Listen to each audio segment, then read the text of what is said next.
Call meeting to order. Councilmember White, Pledge of Allegiance.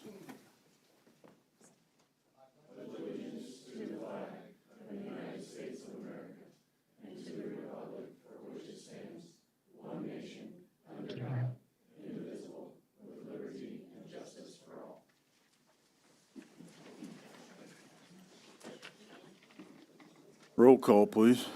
Mayor Larkey. Here. Councilmember White. Here. Councilmember Thompson. Here.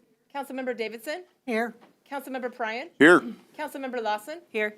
Councilmember Richardson. Here. Councilmember McCallum. Here. Councilmember Johnson.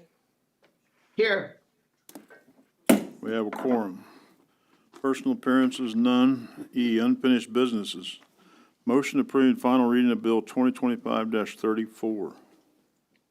An ordinance approving a rezoning from A agricultural to BP Business Park for a 57.06 more or less acre property located at 2008 East 171st Street. Present. So, We have a motion and some seconds. Any discussion?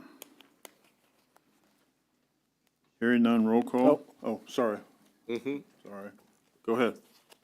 I'm just going to ask Matt on this one.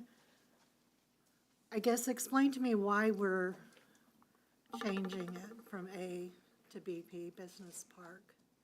Under our current land use table, we only require compost facilities in the business park zoning district. And the reason for that is based on just the nature of the business. It's more intensive than an agricultural use. So it's similar, it's not a landfill, but it functions in a similar capacity where they're processing raw material.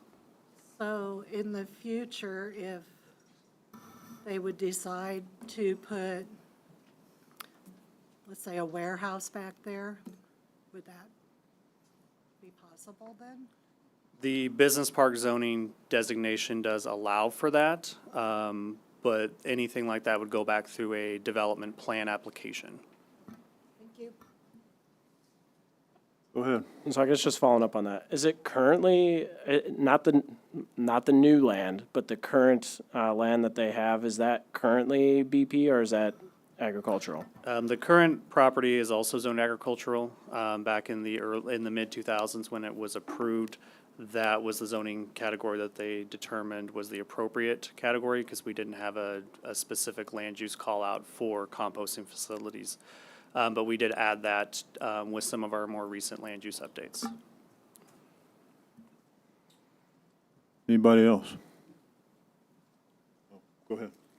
Okay, so the front of that business is still going to be agricultural? No, the entire 57 acres would be rezoned to business park, which also matches the future land use map and the comprehensive plan for that property. Thank you. Anybody else? Hearing and seeing none, roll call. Councilmember Lawson. Aye. Johnson. Aye. White. Aye. Richardson. Aye. Davidson. No. Pryan. Aye. McCallum. Aye. Mayor Larkey. Aye. Thompson. Yes. Motion carries. 2, motion approving final reading of Bill 2025-35. An ordinance approving a special use permit to allow a composting facility in a BP Business Park zoning district at 2008 East 171st Street. Present. Second. We have a motion and a second. Any discussion?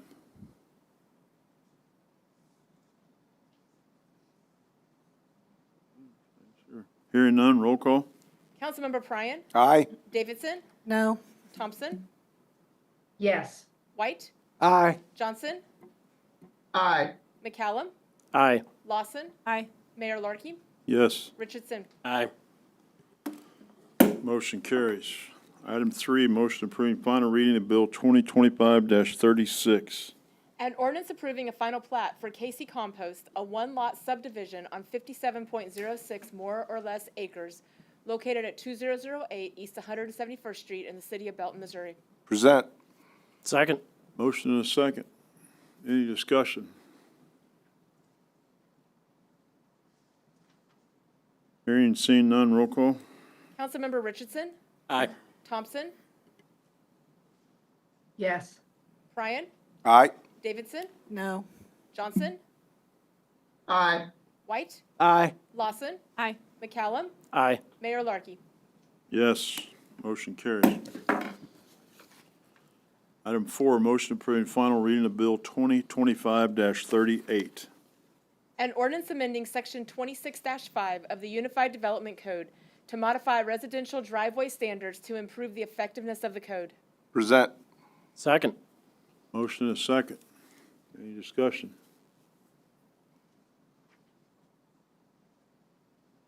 Hearing none. Roll call, please. Mayor Larkey, Aye. Councilmember Johnson, Aye. Pryan, Aye. White, Aye. Richardson, Aye. McCallum, Aye. Lawson. Aye. Thompson, Yes. Davidson. Yes. Motion carries. F, new business. Motion approving first reading of Bill 2025-40.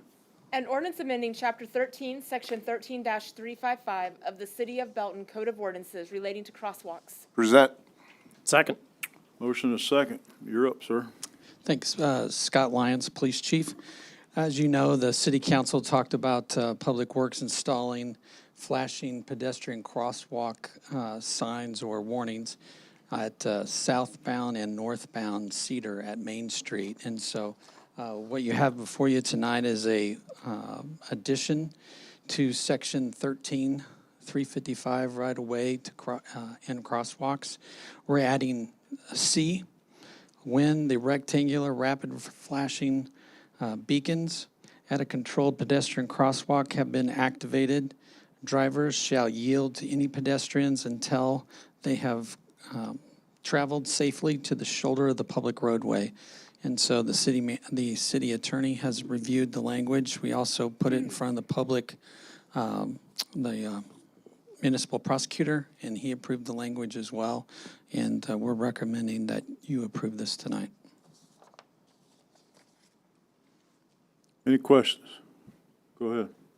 The only question I have is, Joe, can you remind us how far out we are before we actually have this sign up? Yeah, I think they've already started doing base work for it, and they expect that to come in at any point.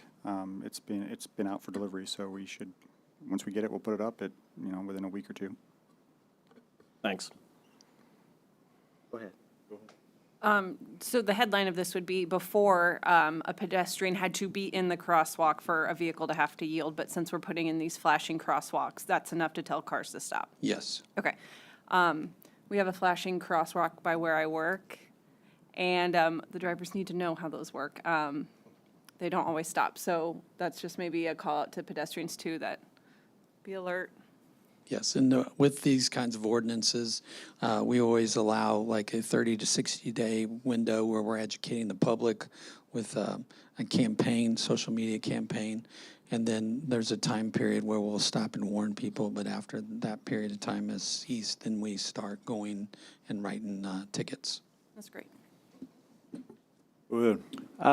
If other of these signs appear within the city, will it be the same, will this cover those, or we have to come back and? No, the way that this ordinance is written is any such place that we have these, I have to get the term correctly, but rapid, can you help me out, Brian? Exactly what he said. Yeah, what he said. And so that will cover any intersection that we have those in. Okay, thank you. Yeah. Anybody else? Hearing none, all in favor? Aye. Aye. Any opposed? Motion carries.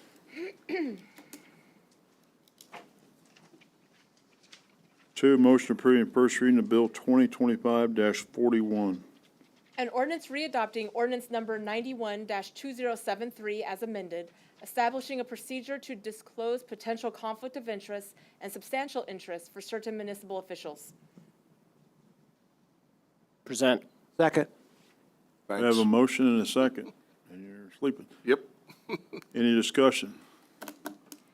Yes, the Missouri Ethics Commission requires municipalities with an annual operating budget of more than $1 million to biannually readopt their conflict of interest ordinance. It's easiest to readopt it each year, though. Belton's ordinance was adopted in 1991 and is readopted each year. It's codified in Chapter 2 of the Code of Ordinances. Any questions? Hearing none, all in favor? Aye. Any Aye. Any opposed? Motion carries. Item 3, motion approving the first reading of Bill 2025-42. An ordinance accepting a Mid-America Regional Council contract and grant for services to individuals at the Belton Senior Center. Present. Second. A motion and a second.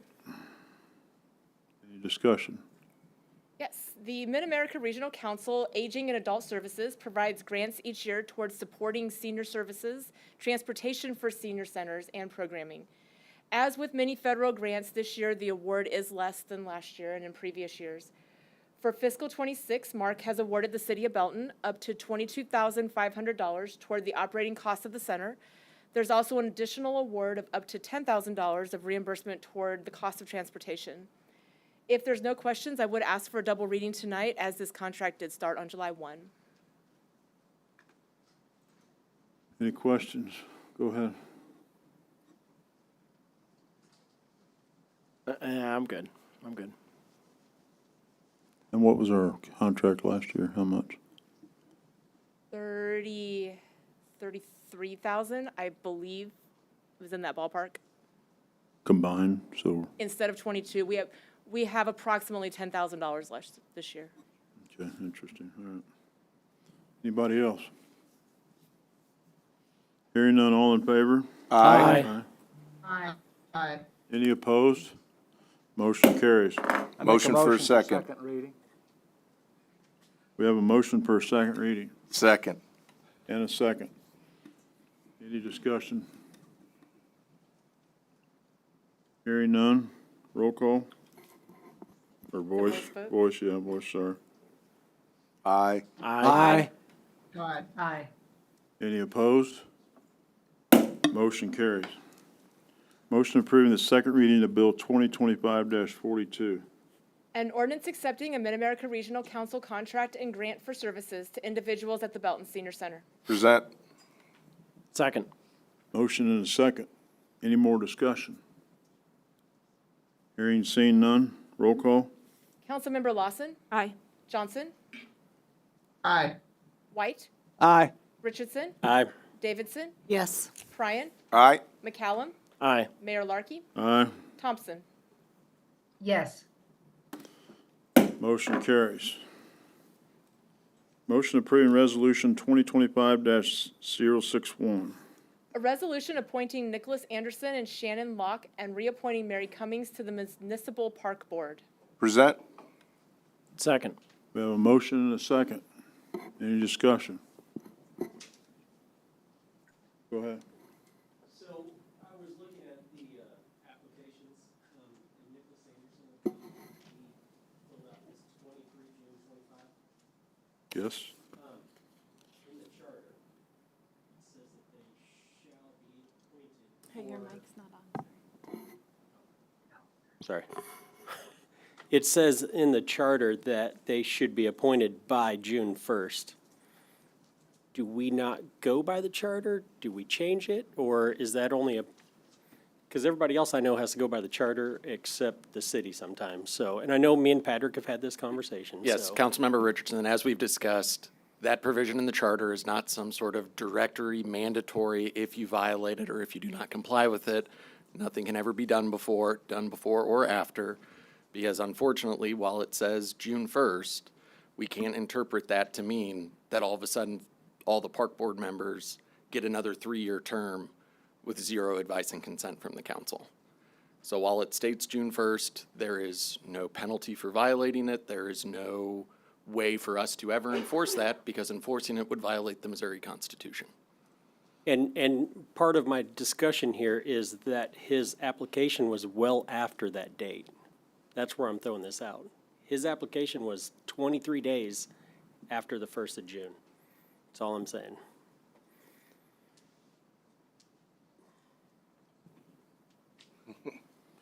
Any other, go ahead.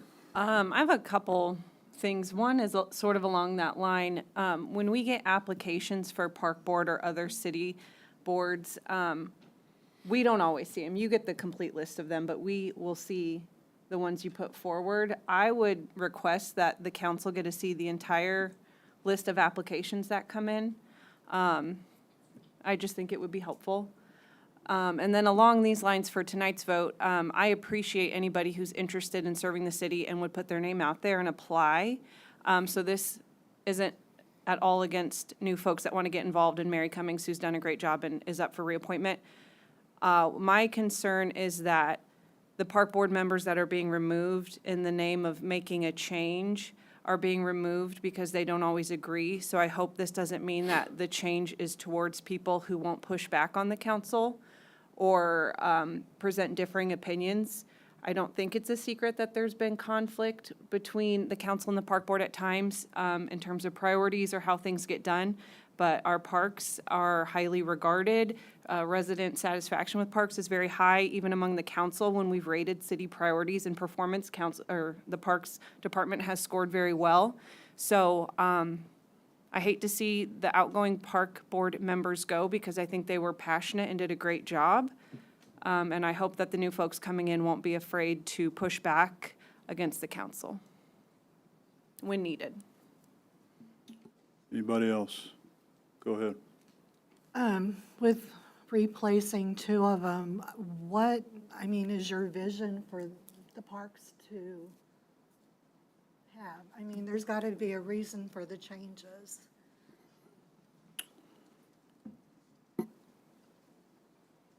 My reason and my thinking is it's time for change.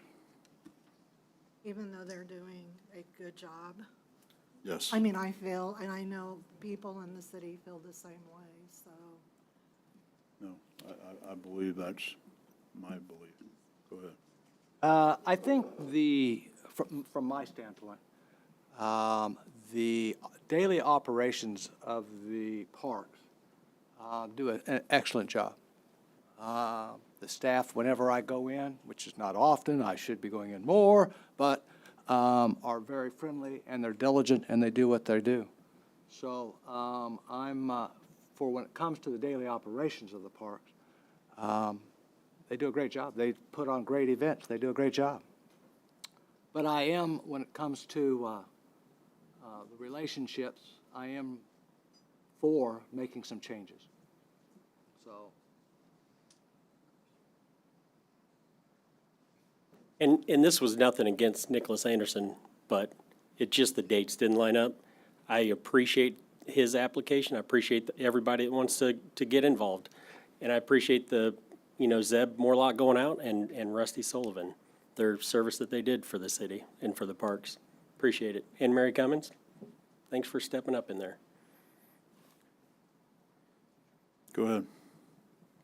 The idea to get new people involved, maybe get a fresh perspective or,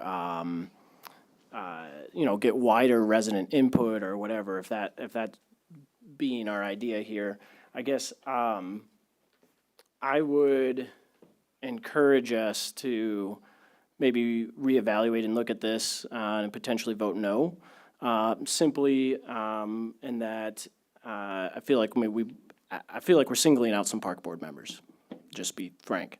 So I guess I would encourage us to maybe take another look at it. And happy to participate in those conversations, Mr. Mayor, if you need help. Understood. Anybody else? You guys got anything? Just that I agree with Alex.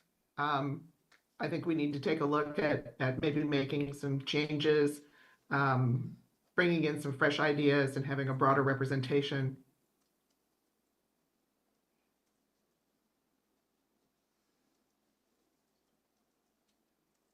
Anybody else? Hearing none, all in favor? Aye. All opposed? No. No. No. Motion fails. And that was Councilmember Richardson. Yes, thank you. And myself was aye. Thank you.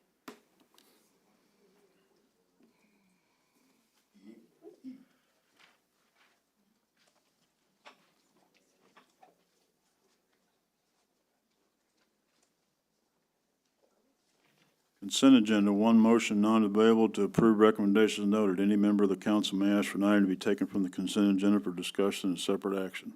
Present. Second. Motion and a second. Any discussion? Hearing none, all in favor? Aye. Aye. Any opposed? Motion carries. Communication from City Council. Councilmember Johnson. Nothing this evening.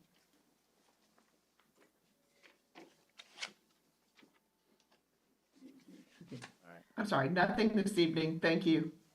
All right. Councilmember McCallum.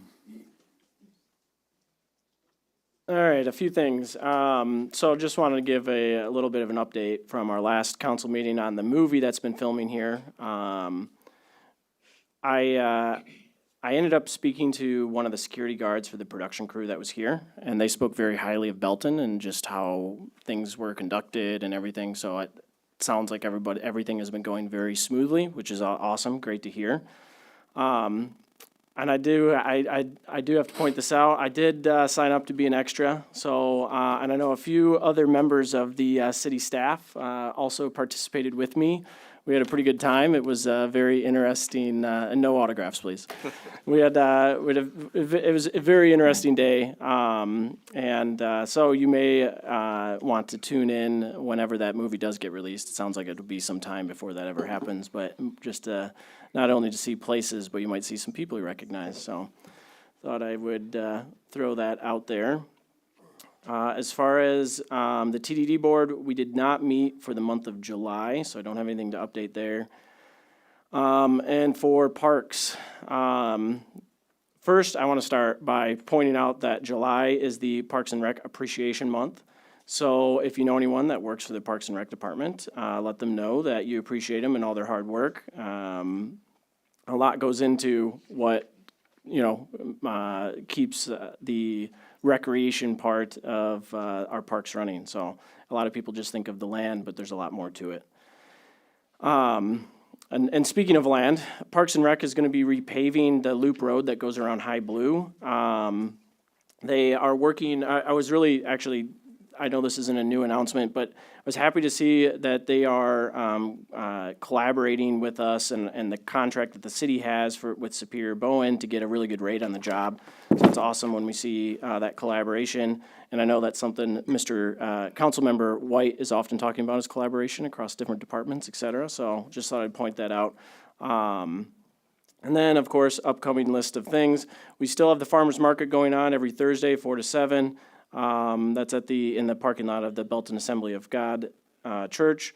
There is pretty exciting, there's always something exciting with parks, new coming to us, which is a skateboard competition. I believe the name is going to called the Belton Board Bash. And that'll be on August 1st. So it looks like there's going to, just like any competition, there's different levels, leagues, whatever, and so it should be interesting. We do have another Food Truck Friday coming up because I know those have been real popular. That will be August 15th at 6:30 at Memorial Park, just like the others. And for anyone who I know a lot of people get really interested in the Doggy Dip Day, where we let the dogs in the Memorial Park pool. That will be August 23rd. And then I know I mentioned this before too, but it's just weird to think about, but especially with how hot it's been. But registration is still open currently for the fall sports. As a reminder, we have soccer, baseball, softball, volleyball, and flag football, all things that are offered by our park department. So that is everything I have. Councilmember Richardson. I was not in the movie. And sometimes I feel like I'm in the limelight too much, so. I did all I see him eat some rubber chili, though. Hey, what? I did see him eat some rubber chili. Really? You gotta do what you gotta do. I wish I would have known that before tonight. Councilmember Lawson. I'll also say, I was on Main Street the morning when they were setting up at Random's for the movie, and then that afternoon I saw the mayor rubbernecking the chili cook-off scene, just like I was doing with my daughter, and that was really fun. It's a neat thing to happen here, a lot of excitement. Main Street looks really good with the flowers, and along those lines, the median at 163rd on the east side has gotten some love lately, which is great to see, because it had also gotten some complaints before that. So, thanks, everybody. Councilmember Prine. I hope we negotiated the first viewing of that movie when it comes out. And if we haven't, try and get it done before it's too late. Councilmember Davidson. I'm good. It was nice to meet a lot of the people that were associated with the film. Shopping at all the little stores on Main Street, they brought in some business for them. Councilmember Thompson. I have nothing right now. Councilmember White. For those who live over by the high school, last week you may have been listening to some loud music coming out of the stadium. The Spartans marching band from New Hampshire was there, housed for 5 days at the high school, sleeping in the gym and practicing. And so they really loved the city of Belton. They praised the city of Belton, and they praised the high school. And they hope to make it an annual thing when they come back. I worked the food truck for 4 of the days, about killed me. And so, because we're feeding 220 people 4 times a day. And so, anyway, so thank you for those who put up with the music. Hopefully it was enjoyable. I just want to say, I want to remind him that the reason it nearly killed him is because he's old. He didn't That's the have a chance to truth. say it That's the today. truth. I went to check on him and he wasn't there. I'm just saying. Because I was out running errands. They shipped most of the parents shipped packages to my house to get to their kids. And so I was doing a lot of errands of bringing packages from my house, and they're still arriving. Anyway, that's all. All right, I have nothing to, city manager? Mr. Mayor, I have one thing is the police and fire departments are still in the middle of their school supply drive. So if anybody wants to support the school supply drive, I know that both the fire department and the police department would love to have your donations. It's a pretty spirited and contentious and competitive event, so please do support either and or. Thank you. I'll just add, if you just really can't pick between the two of them who to donate to, you could also just donate directly to Heart and Hand, so. In the fire department's name.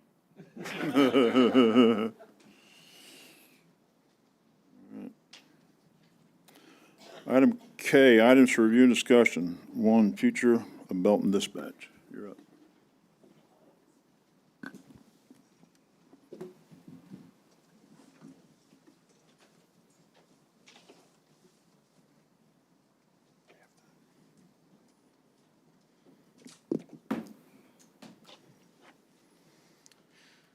Mr. Mayor and City Council, what I have before you this evening right now is a discussion to look into the possibility of contracting dispatch operations with Cass County. There are a lot of considerations when it goes to do something like this, and there are some personal considerations. It's a personal thing for a lot of people that work in dispatch, work around dispatch, and I'm not going to minimize that, but I am going to tell you that this presentation is going to focus more on logistics and data. And then it's not by any means a polished final product, because the only reason I'm bringing you this as a work session tonight and not waiting until we had more of the questions answered is because there has been a large public discussion concerning this, and we need to start it's a public process we're doing anyway with this, work session, and then we'll have 2 council meetings. At some point, assuming the council decides that we want to move forward with this, it would have to be done via ordinance. And so it's a long process, and I just wanted to preface this all by saying here's some information as we get into that process, okay? So the first thing, I want to talk a little bit about, well, how does 911 dispatch work? When a call is received, it's routed to the appropriate call center based on the location of the caller, right? So if you're calling from Belton, you call 911, it's going to be routed to the Belton Dispatch Center, right? In Cass County, the call goes to one of 5 public safety answering points, or PSAPs is the term that they use for short. The PSAPs are in Belton, and then the city of Raymore, city of Pleasant Hill, and then there are 2 in Harrisonville, 1 for the city and 1 for the county.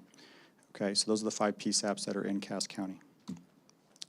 All right, when the dispatcher receives that call, they have to decide quickly what's the most logical unit or units to respond. They do that based on the information that they're getting from the caller and the nature of that call.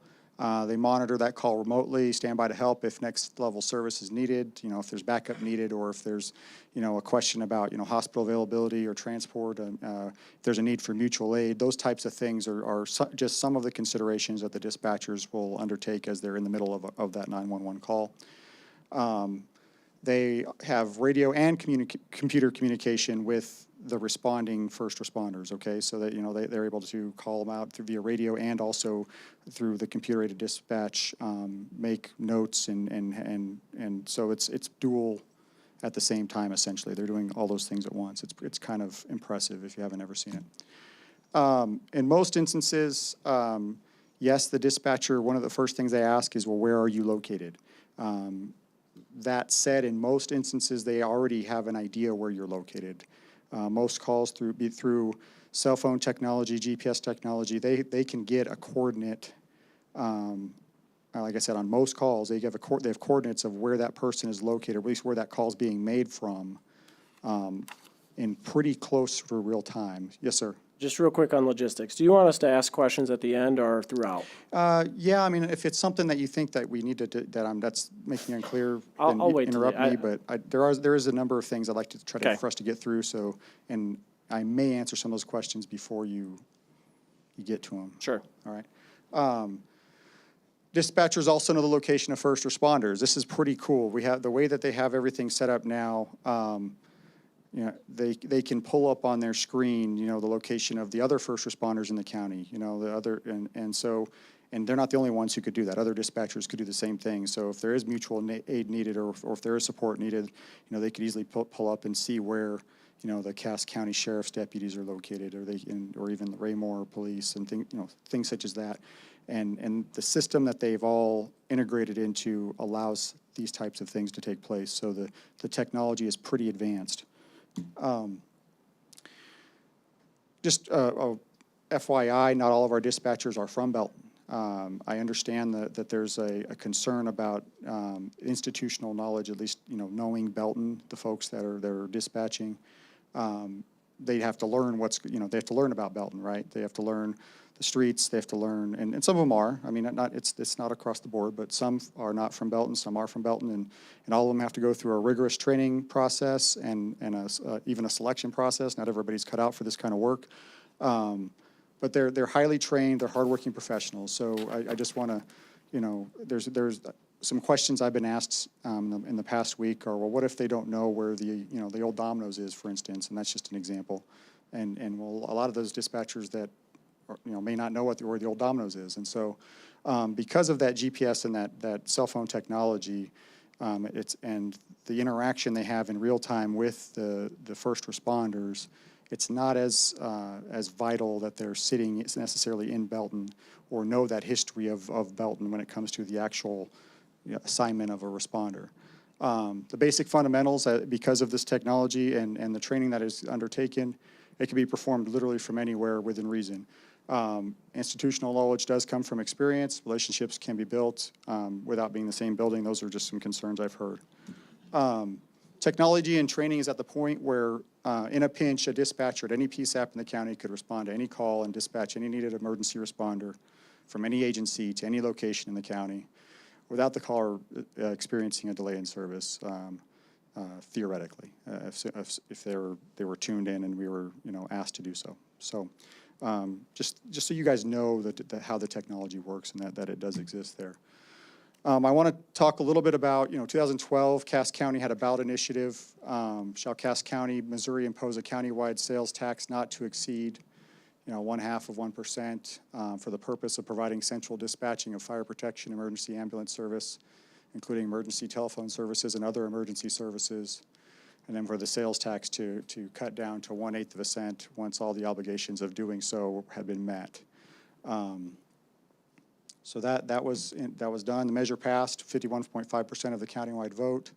That essentially created the Emergency Services Board as elected positions, and so those positions are elected, and that sales tax goes to that board, and that's its own entity, and they make decisions, what to do with that. There are members on that board. There are some members on that board who are in certain positions.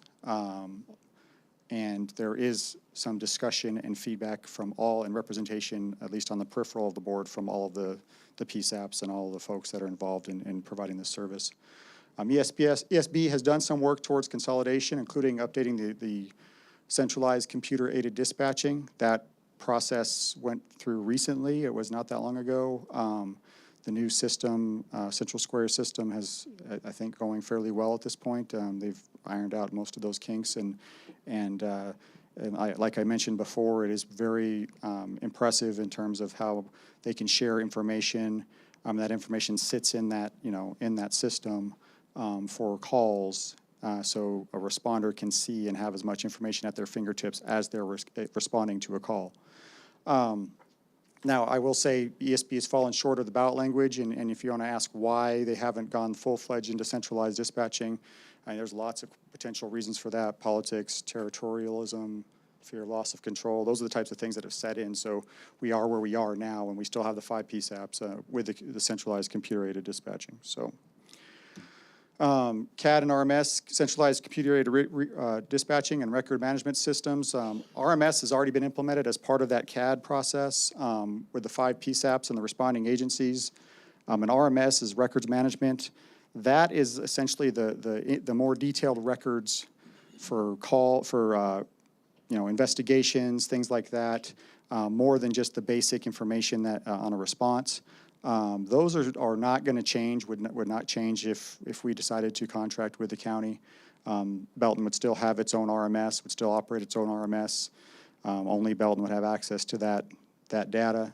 So that would not change even if the county were to contract dispatching for us. Belton does currently share call data, though. The call data is shared with the other 4 PSAPs, including the county already. So any of that call data that they would have, that they would then own, if we contracted to them, we already share that publicly because as a practice, just so everybody has access to all the information in case somebody needs to respond to a call, whether it's multi-agency or a different agency, or even a follow-up call.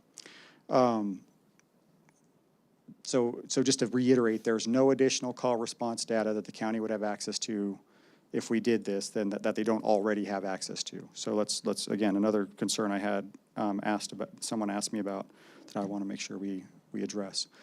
So why should we even consider this? Why should we lead this effort? I mentioned before, dispatch has a pretty difficult and unique skill set. There's a shortage of dispatchers to go around. Nationwide, there's a shortage. Regionally, there's a shortage. If you think about Kansas City, the Kansas City's shortage has been well documented. It's been in the news quite a bit, that they can't get to calls, and some calls are sitting there forever and ever and ever, and they can't pick up. We've had shortages down south in Harrisonville where they have half the amount of their needed dispatchers. Belton has not had a full dispatch group from budgeted to actually having full people in the system or working in our dispatch since I've been here. So right now we're 1 short.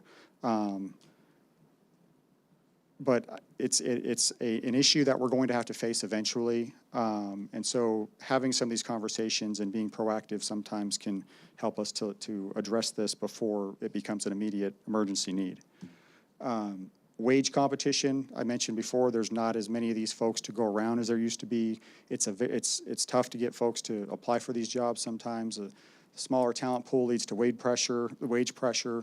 You know, that wage pressure is something we're going to experience year after year after year if we decide to keep it. And I'm not trying to, it's not a scare tactic for me to say that. I'm just saying we need to be aware that having few people who can do this and having other dispatchers around us, such as Raymore, such as the county, when they raise wages, if we don't follow suit, we're going to lose folks. They're going to get them, and then so we're going to have to raise our wage, and then they'll in turn raise their wage, and it's a vicious cycle.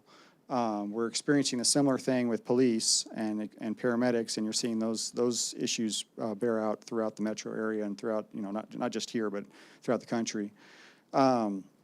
And frankly, I had a meeting with 2 dispatchers in January about the desire for more pay. They wanted to be classified as first responders with loggers, things that would cost us more money, obviously. And I don't know that I can't look them in the eye and say they don't deserve that.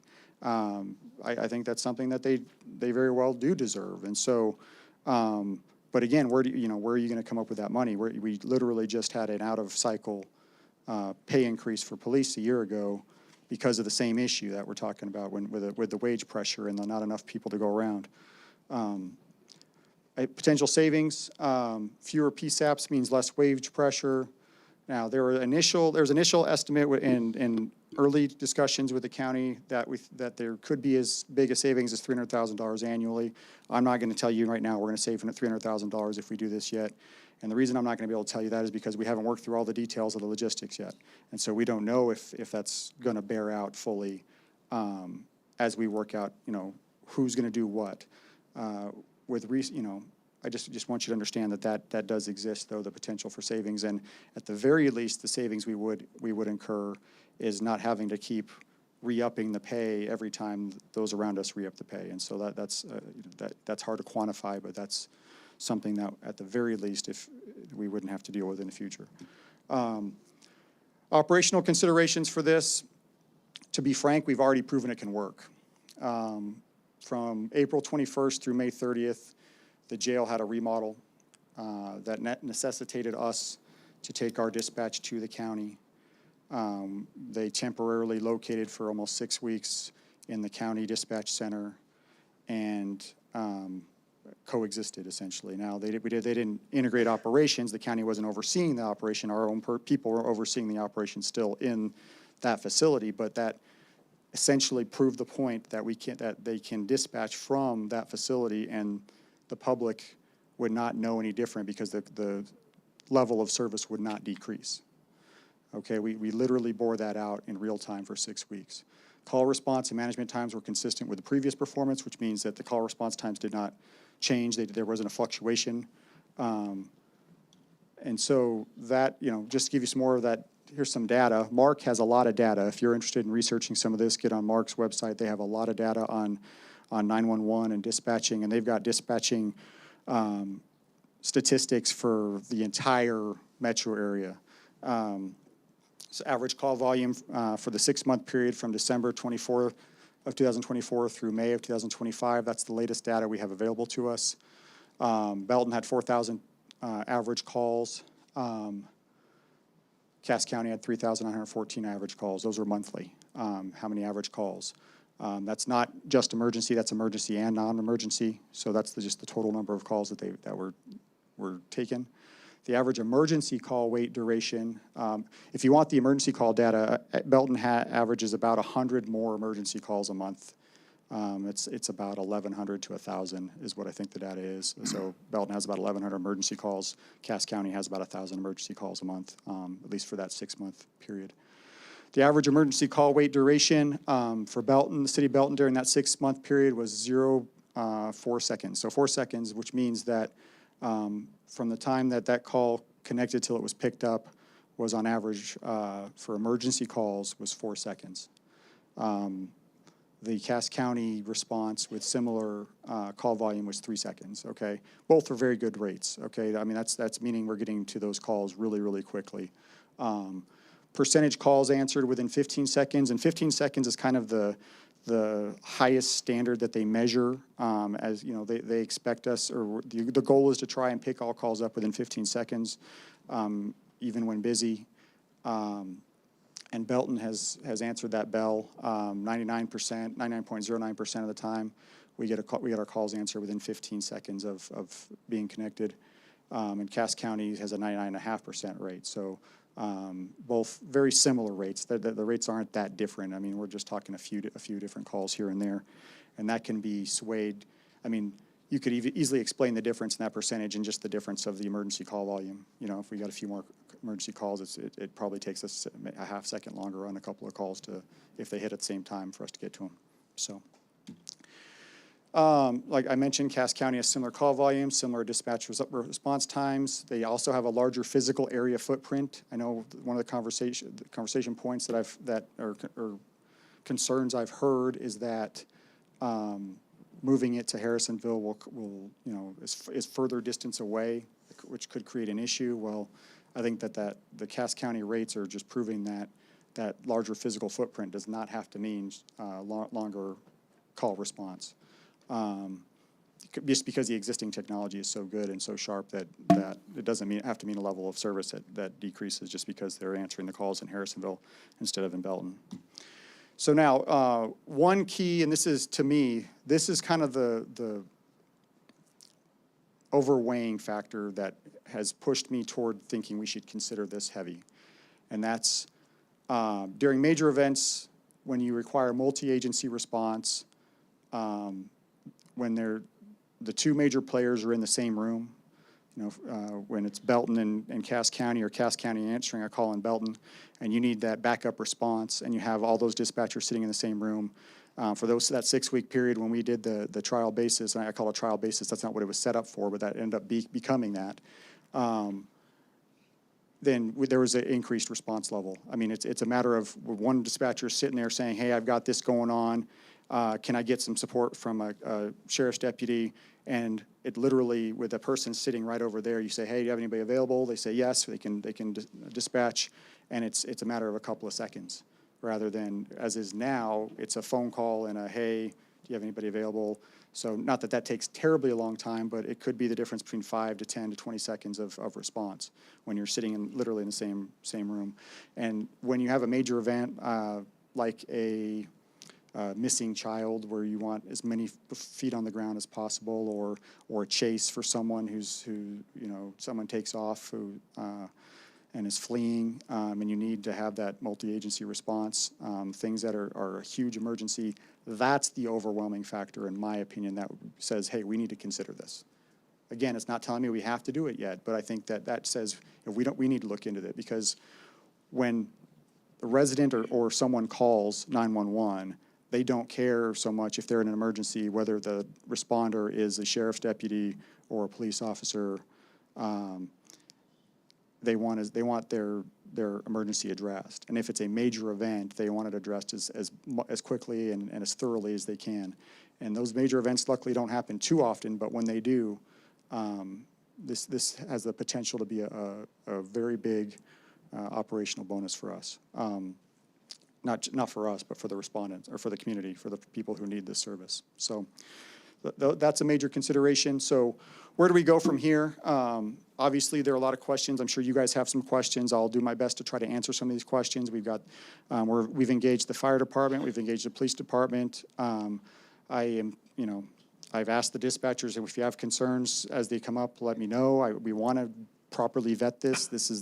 When something like this happens, it's not how fast can we do that? It's what's best for the community. So how would this logistically work for both PD and fire? As is, the dispatchers, they perform a variety of monitoring and support services that are not included in the dispatch that the county would take over. So those are things we have to work out. Those duties will have to be reassigned if we decide to move forward with this. what hidden expenses are being considered yet. I mentioned the $300,000 savings. I don't want to take that to the bank yet because we need to make sure we've figured out all those logistical issues. And do we have to hire someone to do monitoring of TV and helping with access to buildings? I say TV with video and access to buildings. Do we need to hire someone to handle some of the support things that dispatchers are doing right now? That would quickly eat into any potential savings. And I fully understand that, and that's why I want to make sure we have those questions answered. What other things are we missing? What are the other questions that need to be answered that we aren't considering yet? I don't know that there are a lot of them, but it wouldn't surprise me if there are some that crop up as we get through this process. Can we ensure that employees aren't taking a wage cut after benefits? One of the things that before I even decided to pursue this, I was going to make sure that if we did dissolve our dispatch contract with the county, I didn't want to leave anybody out of a job. I wanted to be able to provide them with jobs. The county needs folks if they're going to do this. If we decide to do this, they're going to need folks to go over there. The hope would be that we have the same people doing the same work, just at the county now instead of with the city. That'd be the best case scenario if it does move forward. And so we want to ensure that we're doing our best to take care of them as best we can. And then does the contract with the county protect city interests? So we just got to make sure we have built into that contract, and we don't have a contract that's ready yet, even close. We've just got the very, very beginnings of language even. But as we won't know what we're going to want in that contract fully until we fully vet out how logistically everything will work with PD and fire EMS.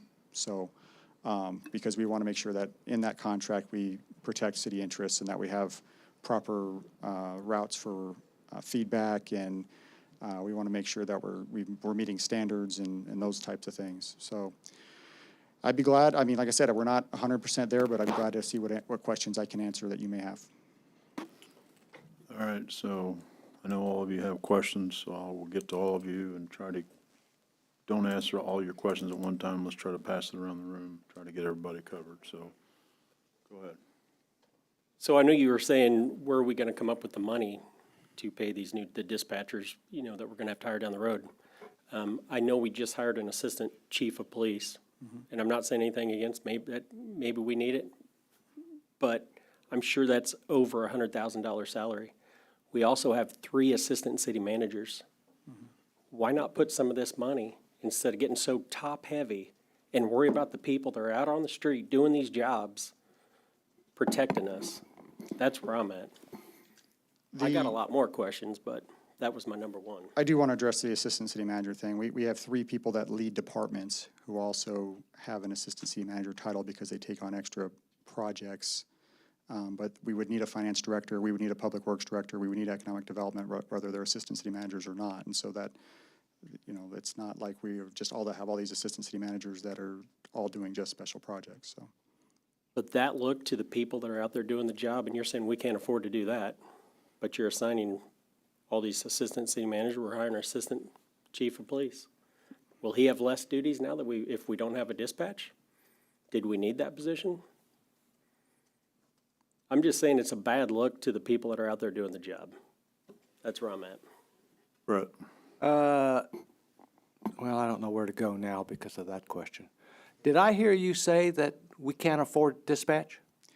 Did not say that. I said Okay, that. that's what I was thinking. I didn't hear that. If we want to Okay. give raises, if we want to do those things, we're going to have to find the money. And I'm not saying we can't find the money. I'm just saying, again, it shouldn't be our number one consideration, but as we're taxpayer funded.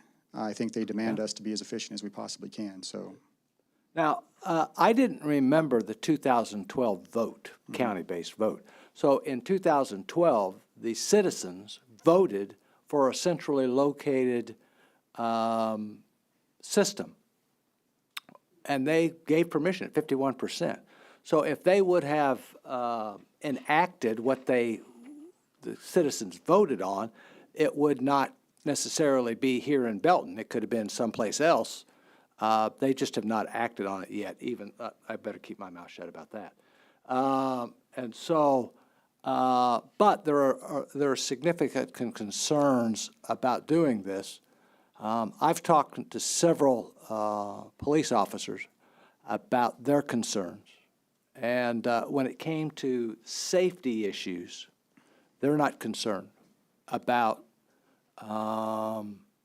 where the calls go to, because they, as you said, it's been demonstrated, they have other types of concerns than the call time and that type of stuff, because they believe in the system.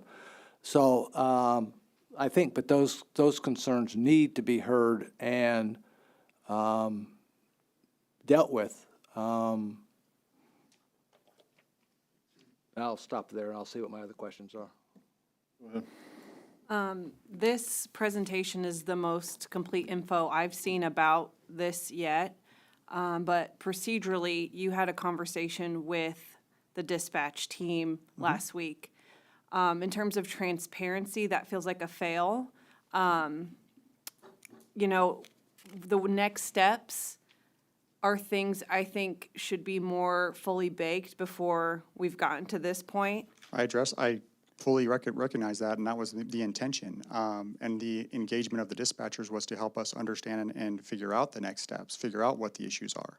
That was the point in engaging them. Well, I will say, I don't believe the message was received that way. Can I just kind of work through questions? You can cut me off, but I'll lose track if I don't. You're fine, go. Okay. Acknowledging that this is the mayor's meeting and only people chosen to spoke should be speaking. If you're here and you're a dispatcher, will you raise your hand? Okay, so we've got a handful of our dispatch team here. Thank you. Chief Lyons, I actually have a question for you.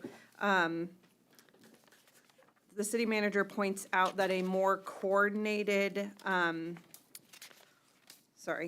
that during major events, multi-agency response and communication would be improved. Do you feel like there is significant room for improvement in multi-agency responses? What we experienced was in dispatch, they were able to talk to each other and then get together instead of making telephone calls and getting on the radio, that kind of stuff. And so we did see those efficiencies. And then we do, on occasion, when we've had multi-agency SWAT operations, we've actually had a dispatch with us from county and not from our own agency. Mm-hmm. And so that is something that also would be better improved if we had that. I get the sense when there is a multi-agency response, things go pretty well as is, acknowledging that that may not just be the dispatch piece I hear about, but, you know, that's nice if that's a bonus from this, but I don't think it's a selling point. And going back to the way this has been handled, if you will remind me, and I apologize if I've got this wrong, who represents Belton on the Emergency Services Board? We've got Jimmy Odom is the one who lives in the Belton area who was appointed to that board. There was an election that took place, and the person who was elected stepped down, and the board got to appoint the person who took their place until the next election, and that's Jimmy Odom. Am I remembering right that Jimmy Odom pretty recently served on the Cass County Commission, like the Cass County Board? I know he's been a mayor here. I know he's very involved locally, but he served on the county level, correct? Correct. Okay. When the contract came to Belton for, and it might be the PSAPs or the CAD, I might have it wrong, they had already committed Belton to signing on to this and therefore committed our dollars to do this, correct? That was the Emergency Services Board? That gives me huge pause that they're willing to make these decisions and force our hand. I don't know that being the guinea pigs for this, when they've already committed us and our dollars to process changes that we didn't sign off on as a council, as the people in charge of monitoring our tax dollars.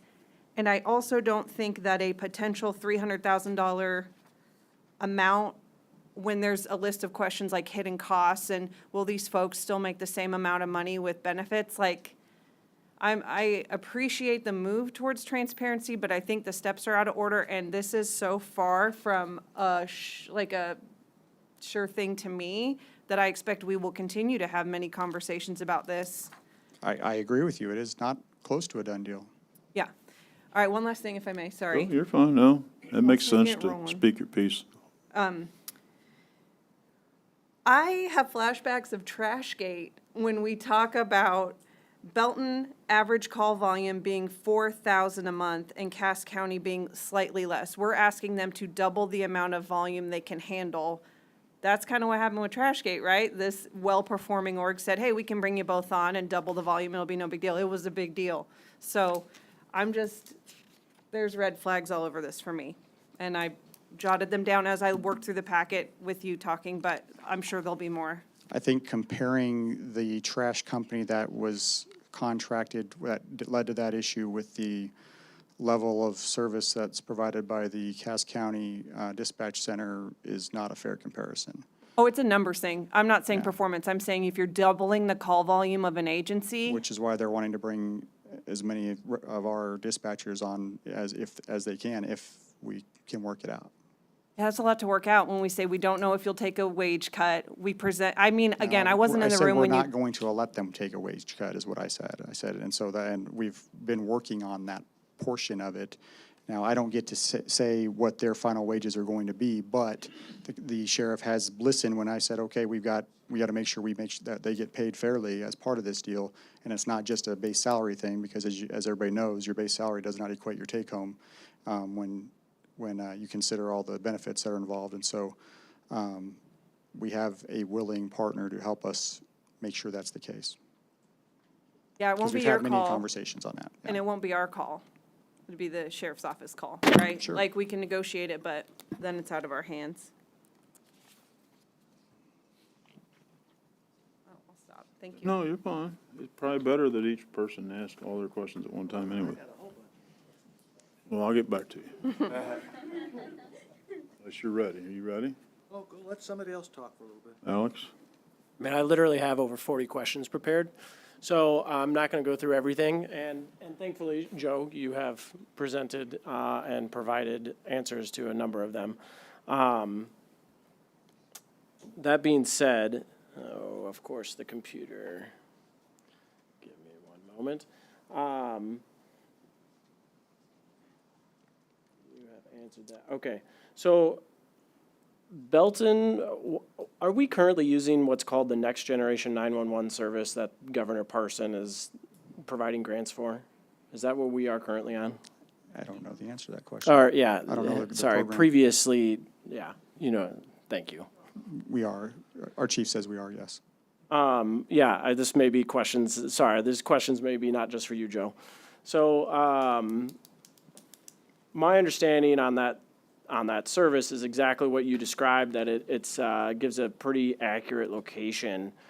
How accurate is that? So if I'm, someone who doesn't have their, location turned on their phone kind of thing, does that matter at all? Like, if I say I'm standing in front of Hy-Vee, is it, how accurate are we talking? This is someone who's not a subject matter expert, but I was able to at least see some of this in action.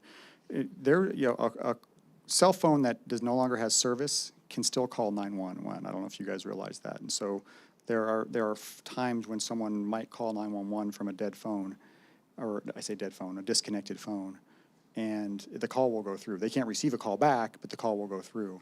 Now, in instances like that, it's a lot more difficult, is my understanding, and it's not perfect. There's a variety of different types of phone services out there anymore. But the majority of them, especially most of those folks that are doing a call from a cell phone, it's my understanding that those are the ones that they can definitely pinpoint pretty quickly. The reason I'm asking is because we obviously share borders. We have to the south, we have a lot of open county, and then we share borders with Raymore. And then, to the north even, where we're at the county line. So I would, if a call comes in, I just want to be certain that we know that it's going to go to Belton. It seems as though we're pretty confident it does at the moment, but I want to make sure that stays that way, right? Yeah, I mean, as much as we can now. I mean, that wouldn't change that level of being able to pinpoint and try and get that routed to the right dispatch center. And that technology doesn't change if we have the folks sitting in Harrisonville or Belton, and so that's limited by that technology, of course. So, okay, so we're all on that same, okay, and, all right. Talking through, talking through the potential contract or whatever that may look like, will the dispatchers, how would that potential transfer work with the dispatchers? Would they have to interview for like fit or anything? Like what would that look like? The county has come, and again, I'm trying to speak for the sheriff's office here. Sure. They have, my understanding is Based on your understanding. they have offers out to all but 2 of the existing dispatch staff. That's how many they would like to take, as many as 9 if they can get them, if they'll make the move. The other 2, one would be Carla, who is our dispatch supervisor, so we would repurpose, we'd give her a different assignment essentially. She'd have to change her roles. And then there's another one, and I don't want to get into too much of personnel discussions on individual personnel, but there is one more that we would also find a role for here. Sure, I'm not trying to ask I don't want to get into personnel, but I just trying to Alex, understand. Sorry, just to clarify, there's already offers out to 9 dispatchers? The county has made an offer for all of the 9 that are not going to stay here, yes. Okay. What, on that, so following with that,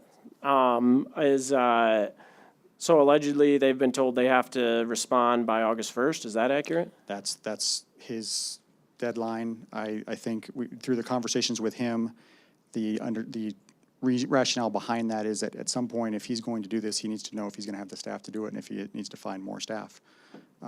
If some choose not to go, or they all choose not to go, obviously trying to take double the call volume with the same staff would be a losing attempt on their point. So I guess I just want to understand, so this isn't something you or we as a city are pushing, it's simply the decisions that they are making to potentially prepare for a potential.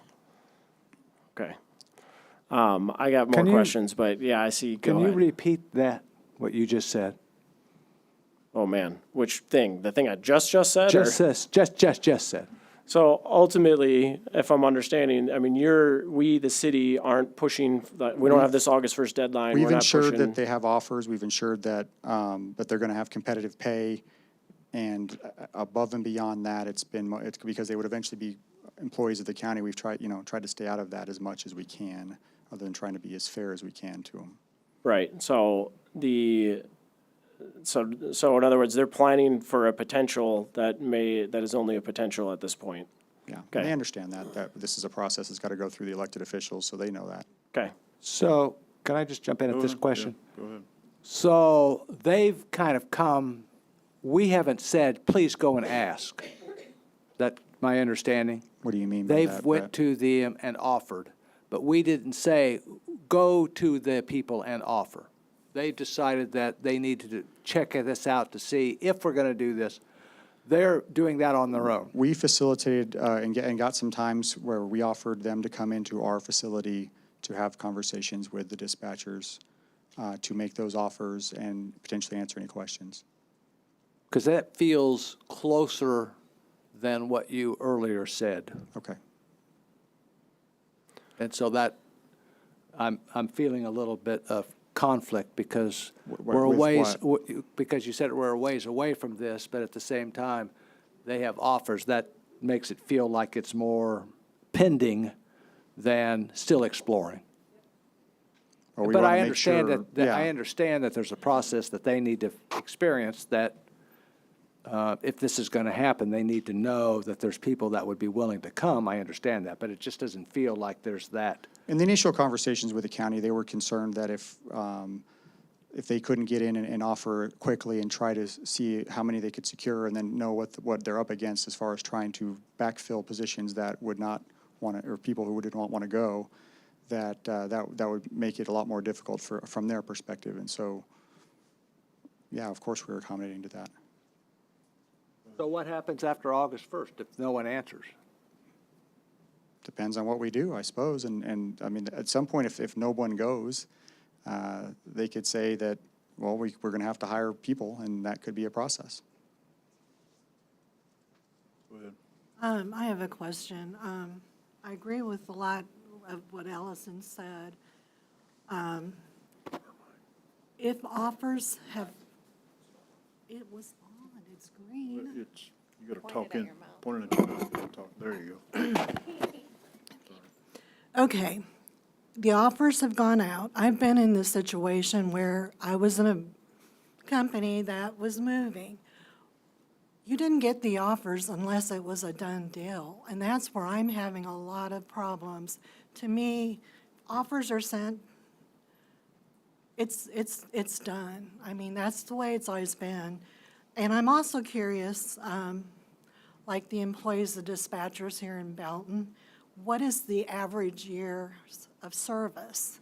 I've heard Cass County is maybe up to 7 years. That's not a good length of. There's no way legally that we could make this a done deal without, one, figuring logistically how this would work, and two, having the council approve it. I mean, we literally cannot make this a done deal. I couldn't ship them to if I wanted to, not that I do, I'm just saying, I don't have that kind of authority. This is a situation that involves an MOU between two government agencies, which requires the governing bodies of both agencies to agree to that. And so for you to say it's a done deal, that's just not accurate. So I hear what you're saying, and I know, trust me, I know you understand that. I mean, we're talking about a political entity. The sheriff is an elected official, so I gotta assume they understand that, the county understands that, they're all elected as well. But it is interesting that with them understanding that there is, seemingly a move faster than, than we have all the answers to the questions, Well, we're not moving that quickly at this point. Well, I know having a public we meeting, aren't per right, se, yeah. but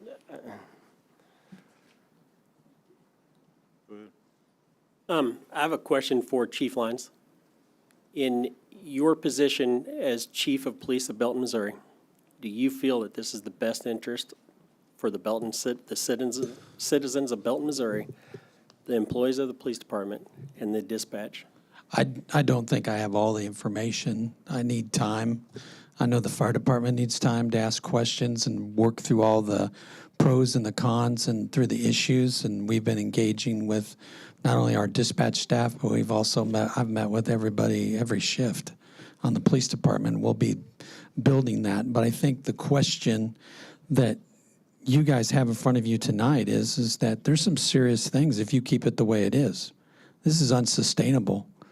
The dispatchers that we have is less than what the county's having, and we're answering more calls for service. There is a need right now for additional staff. There is facility needs. Our dispatch shack can't be gone any further. The growth of this city is going to force us to start looking at that. When you add more police officers on the street with a growing community, that comes with reciprocal stress on the dispatchers, the jailers, and the civilian staff. I experienced that in Lee Summit. Consolidation has worked all around the nation. I experienced it up in Nebraska, but that was a program that had already kicked off at the county level because the state mandated it because they didn't want to see the number of PSAPs that we have here in Missouri.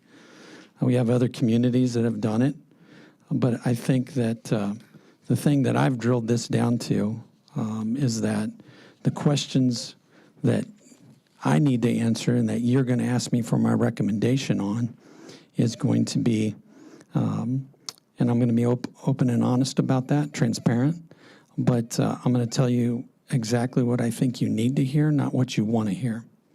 And is this consolidation by contracting with Cass County Sheriff's Office, is it better than, equal to, or less than what our citizens and our police officers have become used to?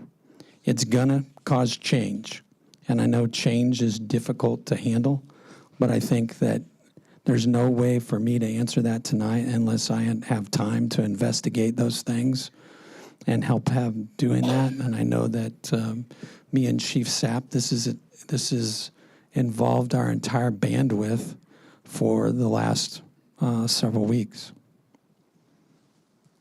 I have the same question for Chief Sapp. How do you feel for the fire department? It's very similar because what we need to understand, what we're talking about now is the operational part of it, right? I let people above me worry about the financial part of it. I mean, that is an element you want to think about, but there are a lot of moving parts for the operational, and we've really just started to dig in to that. And so from my standpoint, I want to make sure that we're offering, and we can tell the citizens of Belton we're comfortable with, if we were to do something like this, that it's going to supply a service that's just as good and something that can get better, and it's something that we can feel comfortable. We still have a voice in it, right? I mean, it's a big deal. We are talking about words like consolidation, and this is a sorts of it, but it is also outsourcing, and it's a contract. And so those are just the big discussions we're having. Documenting every single thing that we need a dispatch center to do. What are we looking at in the future? What's the technology we'd like to go to? What's our voice in the room after we've gone to them? And so that's what's gonna take the time now. And before I can be comfortable to say I'm for it or against it, or whether I think it's a good idea. I hope that doesn't feel like evading the question, but. No, I appreciate that. And I know our emergency management, she's been here not too long, but enough. How do you feel as an emergency management? Excuse me, along the same lines, we're still just getting all the information and the details on it. And until we get all of that laid out, it's hard to make an educated response to what this would do. I mean, that's one of my concerns, is having one dispatch center. And if something were to happen, and let's say everybody goes to one dispatch, Peculiar, Raymore, Harrisonville, Belton, we're all in one dispatch. Say something happens, what happens to the calls then? The Mark region has a plan for that, and we would actually probably back up to South Metro when you start. But, I guess if you're talking about us right now, we can back up to the county, or we can back up to Raymore. We can, yeah. Yes, but the county backup, they're going to have issues because they have more staff working than we do. And so they wouldn't be able to come down and add 3 people to consoles with us, because I've already got 3 consoles that are filled up. I have no room for them. And Raymore only has 1 open. And so when you have larger PSAPs, they're going to back up to the next biggest. And I think that would come back up to the metro instead of going south to another county. That was just my one concern, everybody being in one dispatch center. And we have a county sheriff's coming up here, getting ready to build up here in Belton. Is there a possibility of having one there and one down here? I don't know that. Because it worries me that if one is, something happened to that one place, we are in trouble. I do know the answer to that question. The sheriff's department just started talking about adding a dispatch area in the annex as a backup for their current facility, but I don't know the plans of that. The other thing is talking about adding dispatch PSAP locations is a Mark thing. It's not a Cass County thing. It's not a Belton thing. Even if we wanted to add additional position in our dispatch, we'd have to petition Mark. We would have to prove that the numbers are correct. Mark has a large decision in this. Even if we decide that we're going to do this, they're going to decide whether or not we get to keep this just in case. So on that front there, I want to follow that train of thought. And this, I don't know if this is a Patrick question or what. So we voted in 2012 to move forward with this, but we don't even have the authority to do it? Am I understanding that correctly? Like we, the county? We, the citizens of the county? That would be a question for the Cass County Emergency Services Board, as they have interpreted the ballot language to not specifically call out that there be a physical building, that instead the ballot language was meant to provide all the radio systems that are currently under use that do provide the inner redundancies of the system. So there's nothing in the ballot language that said, we're gonna build a building and everybody's gonna be there. Sure, but I would I would still argue I that. mean, it's kind of, if you read that Bow's language, you can make a different interpretation of that because But it so that is says, not. it says that. That is not us. So I- so I understand. if Cass County residents or taxpayers think that they should have a centralized dispatch that was approved in 2012, funded by those taxes, the city of Belton Or and should- and Cass County are not the entities. Or should we be That issue. paying those taxes? I would ask that Again. question. I know this isn't, Yeah, I know there we I'm go. talking way above us, but that's, Yeah, you I gotta. mean, that's immediately where my mind goes. If we're not getting what we voted on, why are we paying the tax? But anyways, Unfortunately, it's a sales tax, so it's just collected, and I don't know if you can convince McDonald's to take a cent off of your bill. Well, sure, the- but it wouldn't be, it'd be, anyways. I don't need to go down that road. I guess I go back to two things. I think summing that up was very good because I have a lot of operational questions that I'm confident, because I've already talked to some of you, that that you have the same of, right? And I think that is the important part of, we would need to understand what this contract would even look like and to be able to protect us, because I want to be able to make sure that if we do have an issue, we can back out, right? We need to be able to say, if we were to move forward with this idea and we do enter into some type of contract, there absolutely needs to be a way to ensure that we are holding people accountable, right? Whoever those people may be. At the county level, whoever that may be.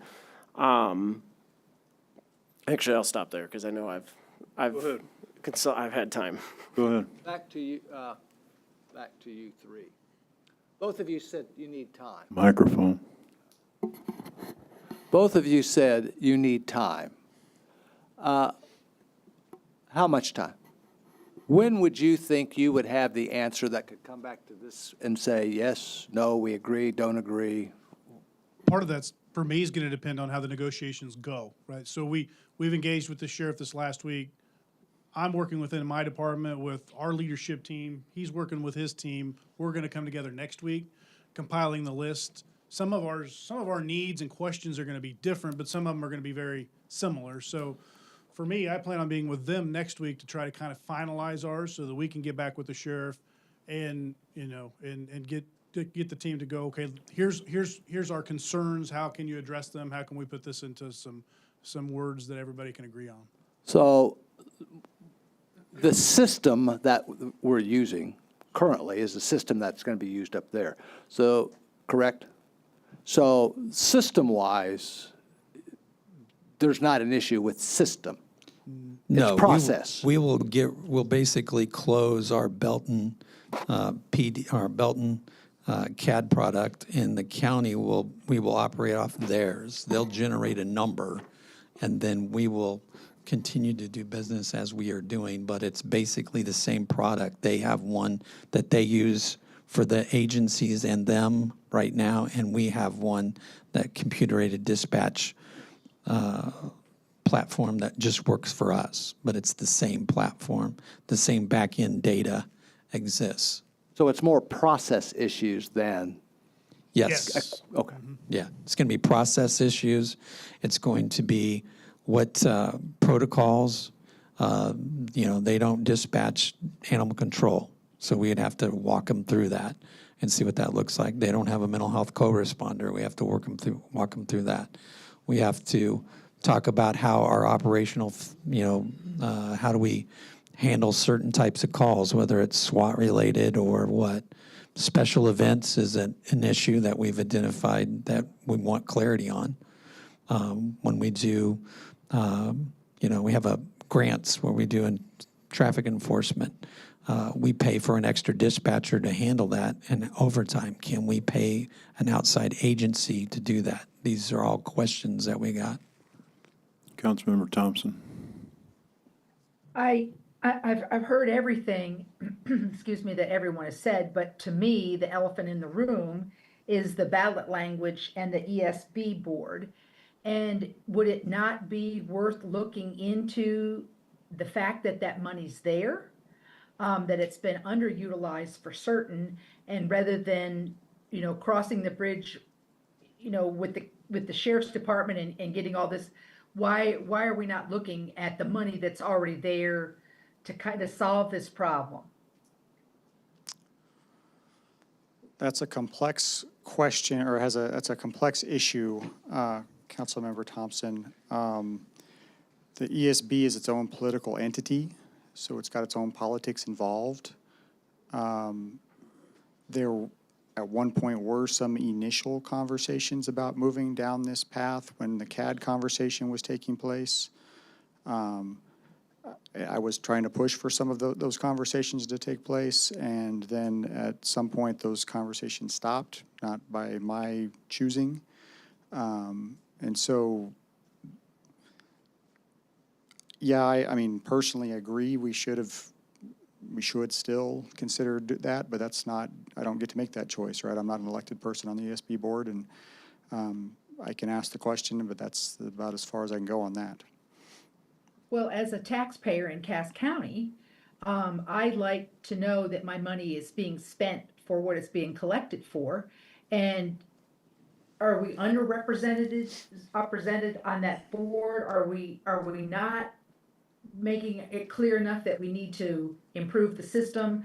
I just think that that's something that we should look at real hard, because it seems to me that we're leaving quite a lot on the table. And I know it's complicated, Joe, but it's an elephant in the room that I think probably should be addressed. To be fair and try and add give as many perspectives on this as we possibly can, because it's easy. It's easier for us to say, yeah, they should be doing this and point the finger over there. But some of the things they have taken on are the computer aided dispatching and the RMS and the jail management systems, and so it's not that they haven't done anything and that they haven't been providing some, the initial investment for some of the technology and the equipment that was done initially. Those all have taken place through the ESB. So that's not to say we're meeting the full. I'm not saying that that they haven't done Yeah. something. I just think that there's room for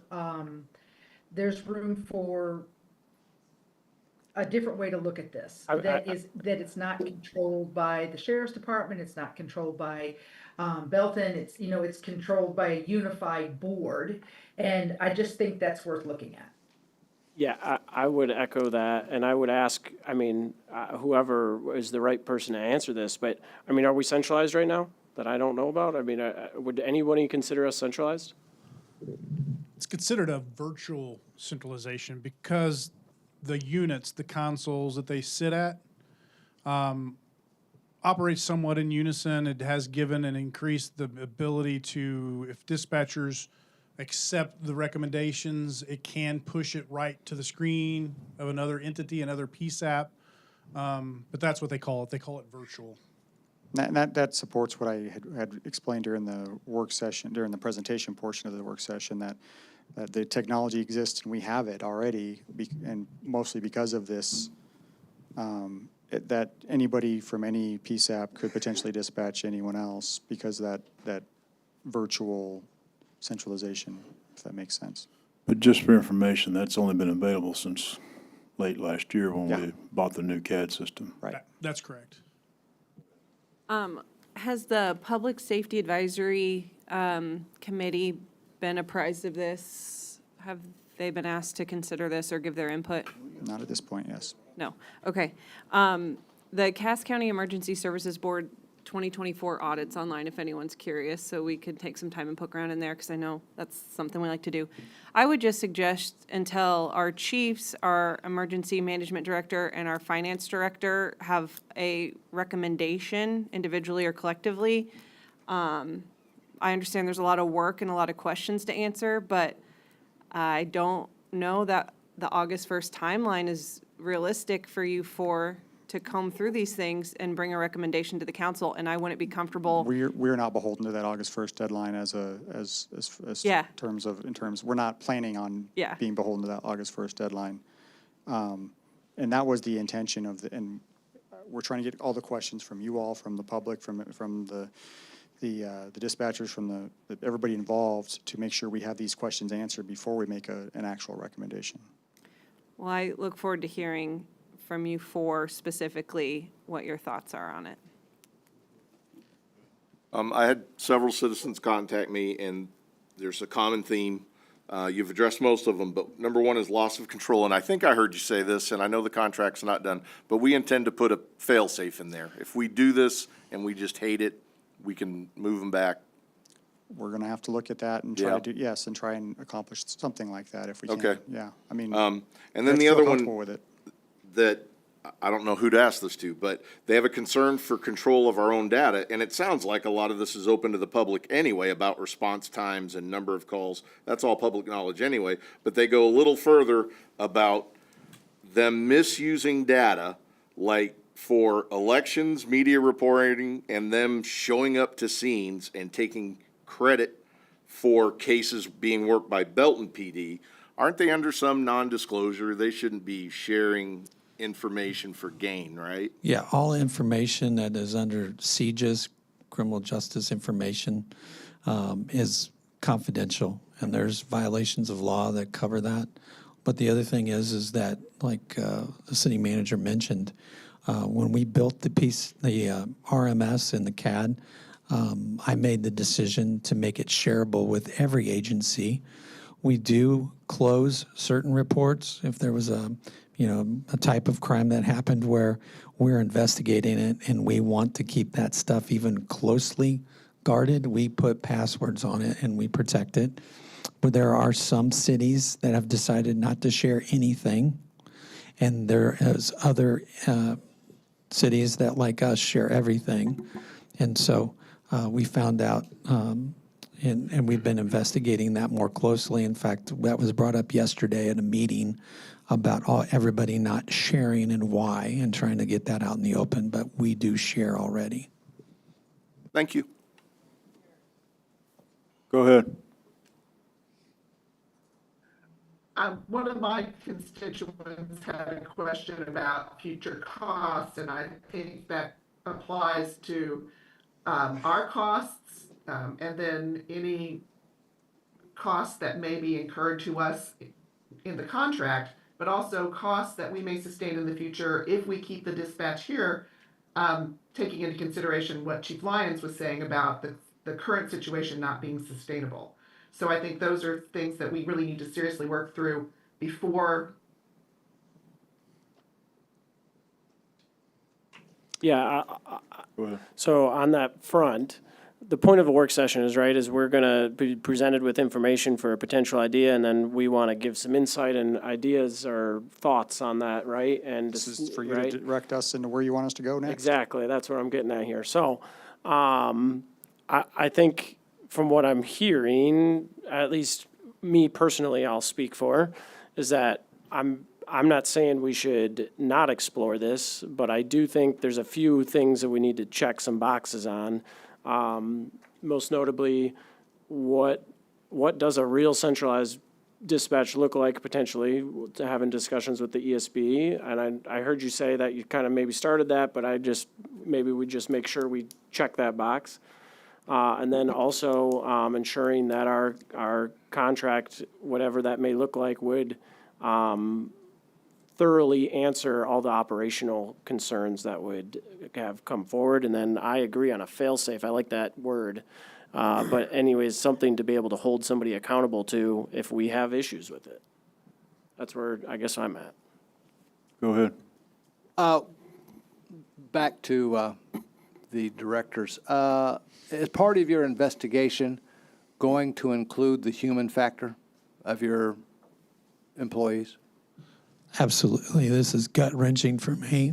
And the other thing is, that's always my concern, is my people. I'm a big advocate of my people. I've always been a big advocate of my people, and I'll continue to be that.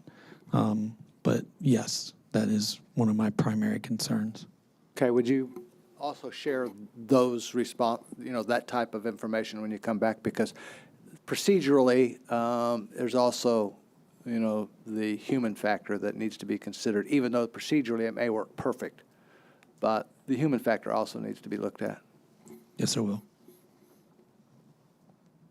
Go ahead. I know the sheriff's office is in Belton quite a bit. I see their vehicles around.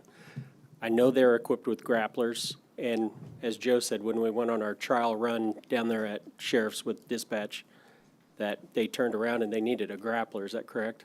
Yes. And county went and grappled a car because our dispatch was there with county and it all worked out and they grappled a car. Yes. Our How- officer in the field actually asked if there was a county officer, and they were just a couple blocks away. So in that, how is county gonna know, or when you're dispatching, which officer's there? Because Belton isn't equipped with grapplers. Whether they can chase, whether they can grapple, are we gonna, I feel like it's gotta be something where we're all on the same rules. Are we gonna equip vehicles with grapplers and have the same rules that county has? There's nothing as procedurally that we're looking at. And the other thing is we've not put anything in front of the council about Tahoes or grapplers. Yeah. I was just wondering, because I mean, I feel like it could be a confusing situation having both county and Belton and the same dispatchers. How do they know which one can do what? Well- I mean, I know you're looking, hey, there's a Belton, we got a Right. Belton police officer here, but county's right there, send county, but Belton can't go. Yeah, I think the best thing for me to answer would be just different agencies have different resources. Like we're one of the only departments that have a mental health co-responder. Nobody else does. If they're in the city and they're on a car stop, county is, and they encounter somebody in a mental crisis or they come across someone that's homeless that needs help, they can call us to come over there and we'll actually help them. That would go a little bit faster. We also have in our cars, wraps. That is a device, if you have somebody in a use of force incident that's fighting us, kicking us, that we're able to secure them in such a way that they're no longer a danger to the officers or even themselves or damage property or even our cars. And so if they needed that, we would respond and help them. We have mutual aid. So. And in that response, I know that dispatch, I believe, has other responsibilities than the police station. Yes. And from what I remember, there was a police officer processing an inmate on the late shift, I believe, and somehow he attacked the police officer, and dispatch called for backup. Is that correct? Yes, that's a big concern of mine because they're connected to, or they have windows into the detention facility. They control doors, they control the sally port. When someone buzzes at the front vestibule, it goes to our dispatch. Those are all technology things that we would have to work through.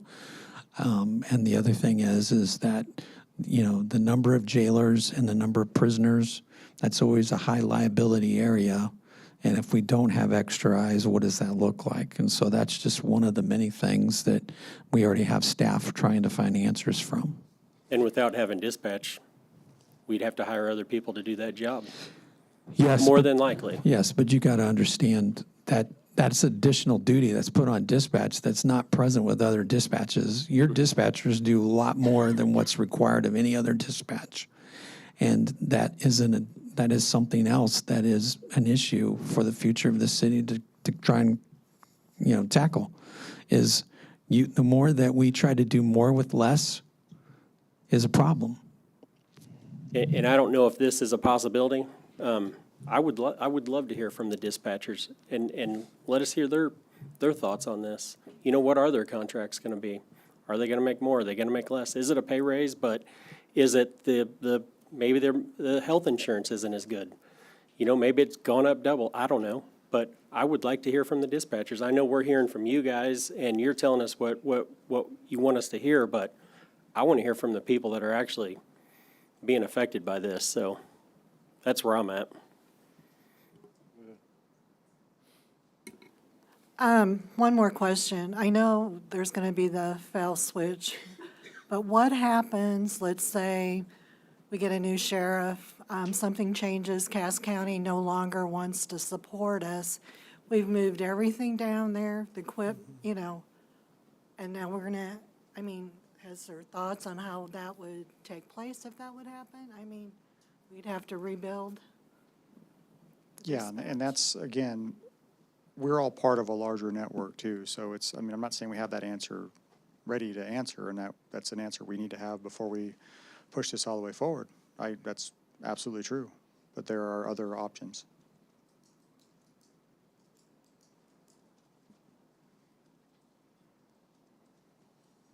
I'll be excited to hear your responses.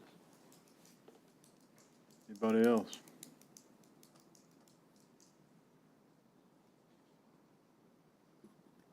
You two have anything? I can't hear you. We're good. No, nothing further. All right, anybody else?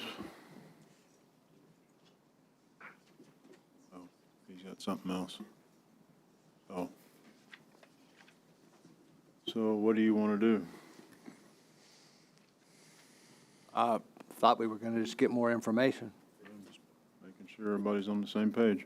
Yeah, I mean, that's where I'm at, what I shared earlier, but I'm only one of 9. I want to hear the facts. I would like to have the ESB component of it looked into.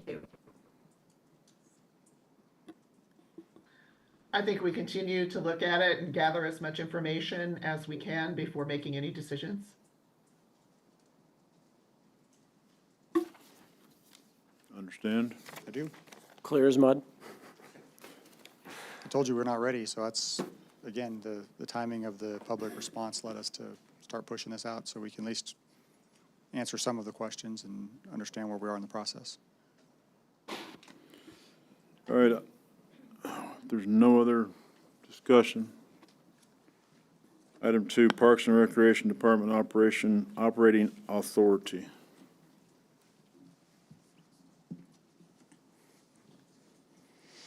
Mr. Mayor and Council, you're getting another printout of the more brief presentation I have for this item. You probably noticed in the packet that there was a draft resolution that had been worked on. I'd sent to Brian. Brian sent back some response. Patrick's been involved in the conversation the entire way.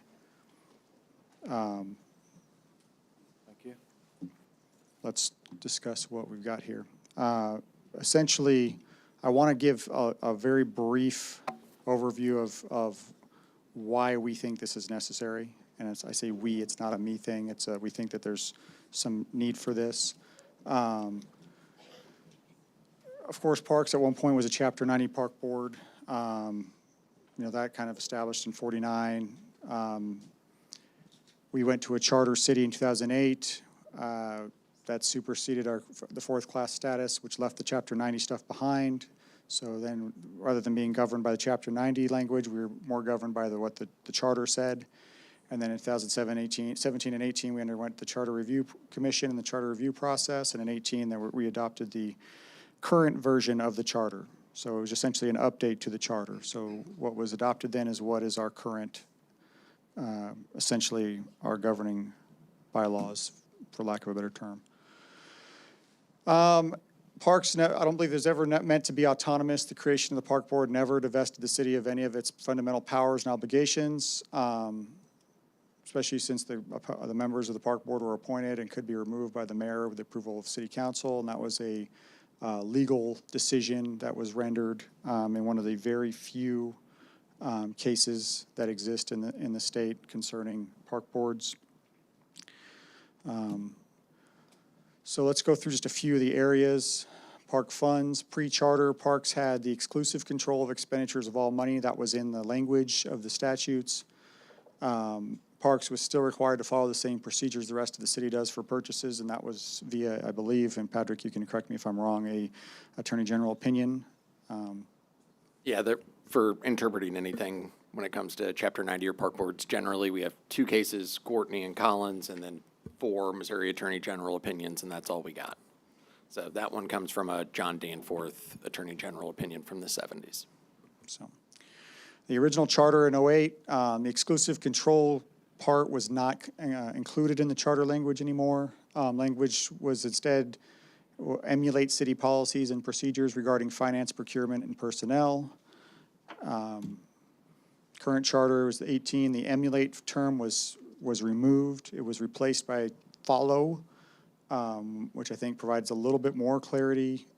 This legally gave the city council the authority to set the guardrails that the park board must follow via the adoption of purchasing, procurement, and personnel policies and finance policies.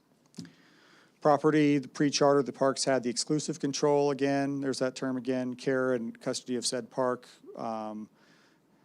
Board shall have the power to purchase or otherwise secure ground to be used for such parks. Of course, case law found that the city council could still buy and sell city-owned property without park board approval, so essentially you've got two entities, or an entity and a sub-entity both having some authority to buy and sell the same property based on that. Original charter in '08, the term exclusive was again eliminated. Granted the park board more authority than, that original charter actually granted the park board more authority than before the charter. It stated the park board has the power to acquire, shall also have the power to dispose of real property as long as certain conditions were met. And then in '18, that actually changed quite a bit. That eliminated that authority that was granted in '08 to acquire or sell property. Also identified the city as having sole authority to acquire or dispose of real property. Mentions properties designated as parkland and establishes in consultation with the park board as the provision. And in the charter, if you read it, it does not define what parkland means and it does not define what consultation means. So we're left to somewhat interpret that. When it comes to employment, city administrator may be authorized by the governing body to make appointments and discharge of city personnel. It did not, before the charter, there was no delineation between parks personnel from other city personnel, so they were essentially treated no different legally from the rest of the staff. Original charter, the term emulate was again used regarding personnel policies. The city manager, it was put in the charter, city manager will not or shall not direct or supervise the Parks and Recreation Director or the Parks and Recreation Department, so that was a change. And then in '18, the term emulate was again changed to follow. So again, there you see that term regarding established personnel policies. The provision, the city manager shall not direct or supervise the Parks and Recreation Director or the Parks and Recreation Department was eliminated. So draw your own conclusion as to why that was done, and creates position for city manager to be a non-voting administrative liaison to the Parks and Recreation Board. The draft resolution you guys have in your hands. And I am going to need some feedback from you all on this. The charter clearly states that the park board must follow, not emulate, city policies and procedures regarding finance, procurement, and personnel.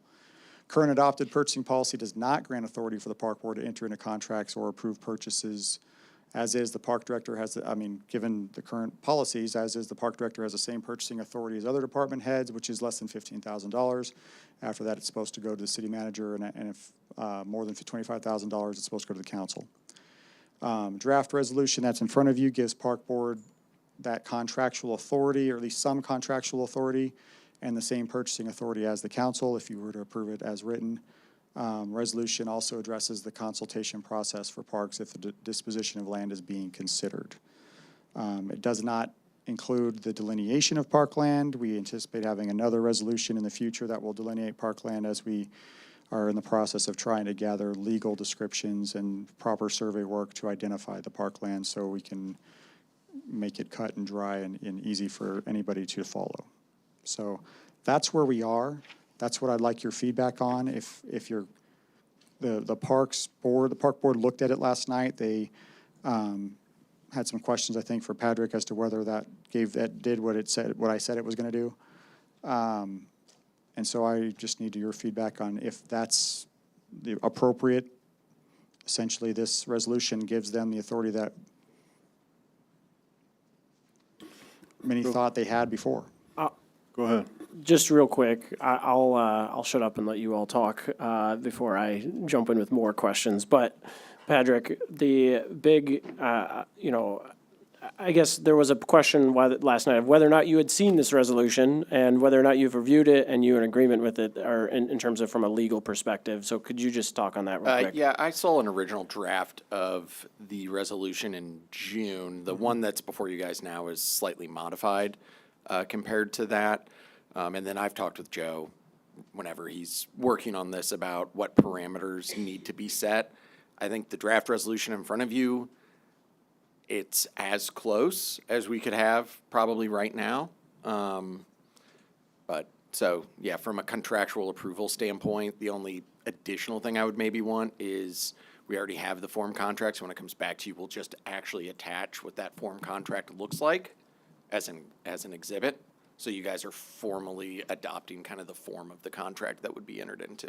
Because that's the issue when it comes to documents binding the city under 432.070, is if the city council doesn't approve it, there's no binding nature to it. So if we have an agreement that's formed, that all we're doing is changing out the services, but the insurance is there, the indemnification is there, the OSHA, all the anti-Israel boycott stuff, all of that's in there. And it's just, hey, we're just switching over the services. That's as close as I think we can ever get to 432.070 compliance on that end. Okay, thanks. Again, this was a big question the park had, so. Go ahead, I'm not ready yet. go ahead.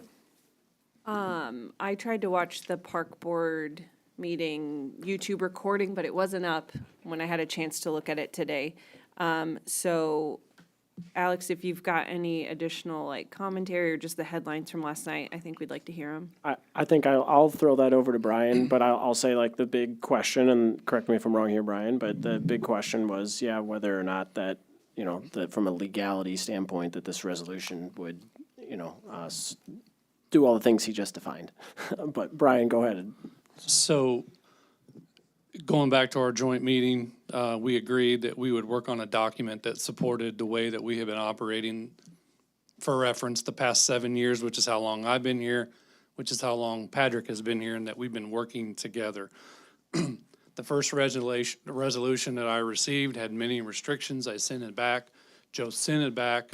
And I just simply wanted reassurance that everything, that the way that it was presented to the park board last night supported what Patrick requested that he needed from the authorization of the council for us to continue operating. When I see this up here, draft resolution gives park board some contractual, that's concerning to me because the word some seems like there's some restriction. And that's not the way that it's written in section 1.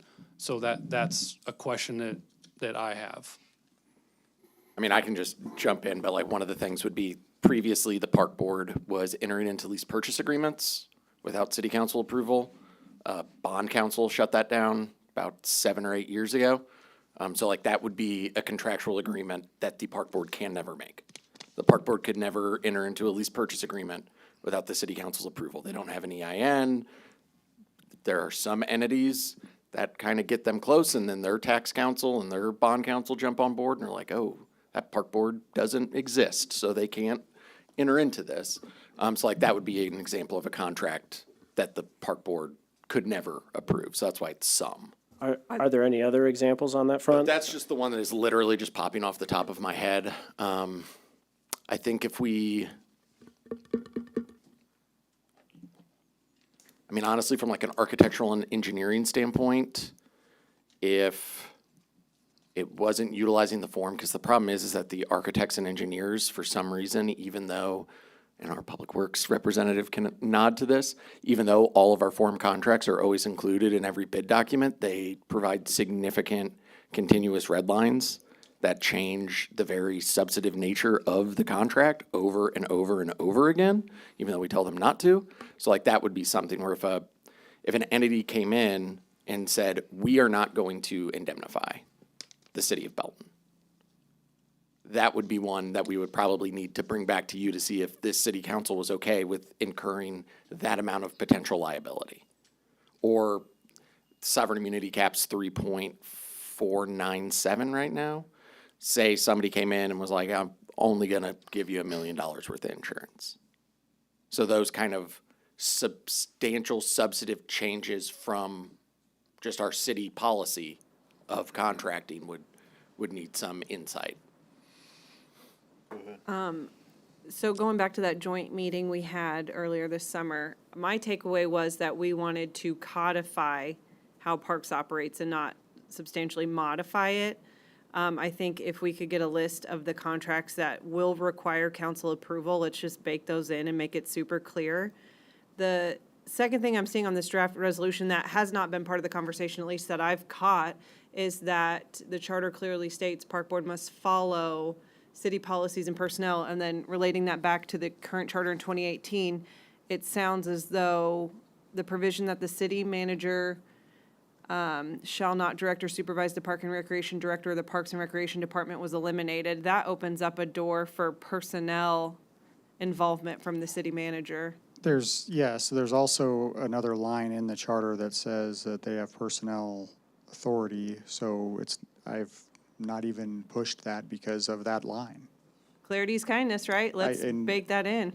Let's we're codifying it and making it So clear as we can. You're just asking to Well- include in the resolution that it again states, as we're already again stating a lot of things in the resolution anyways, so again states that we have that the park is responsible for personnel, essentially, is that what you're asking? Yeah, the Parks Director is subject to the Parks Board for hiring and firing, and Park staff is subject to the Parks Director for hiring and firing, which is how it's been operating for years. I would also, it's been operating that way for years. I would also be very careful that we ignore a citizen-approved change where the city manager can provide supervision.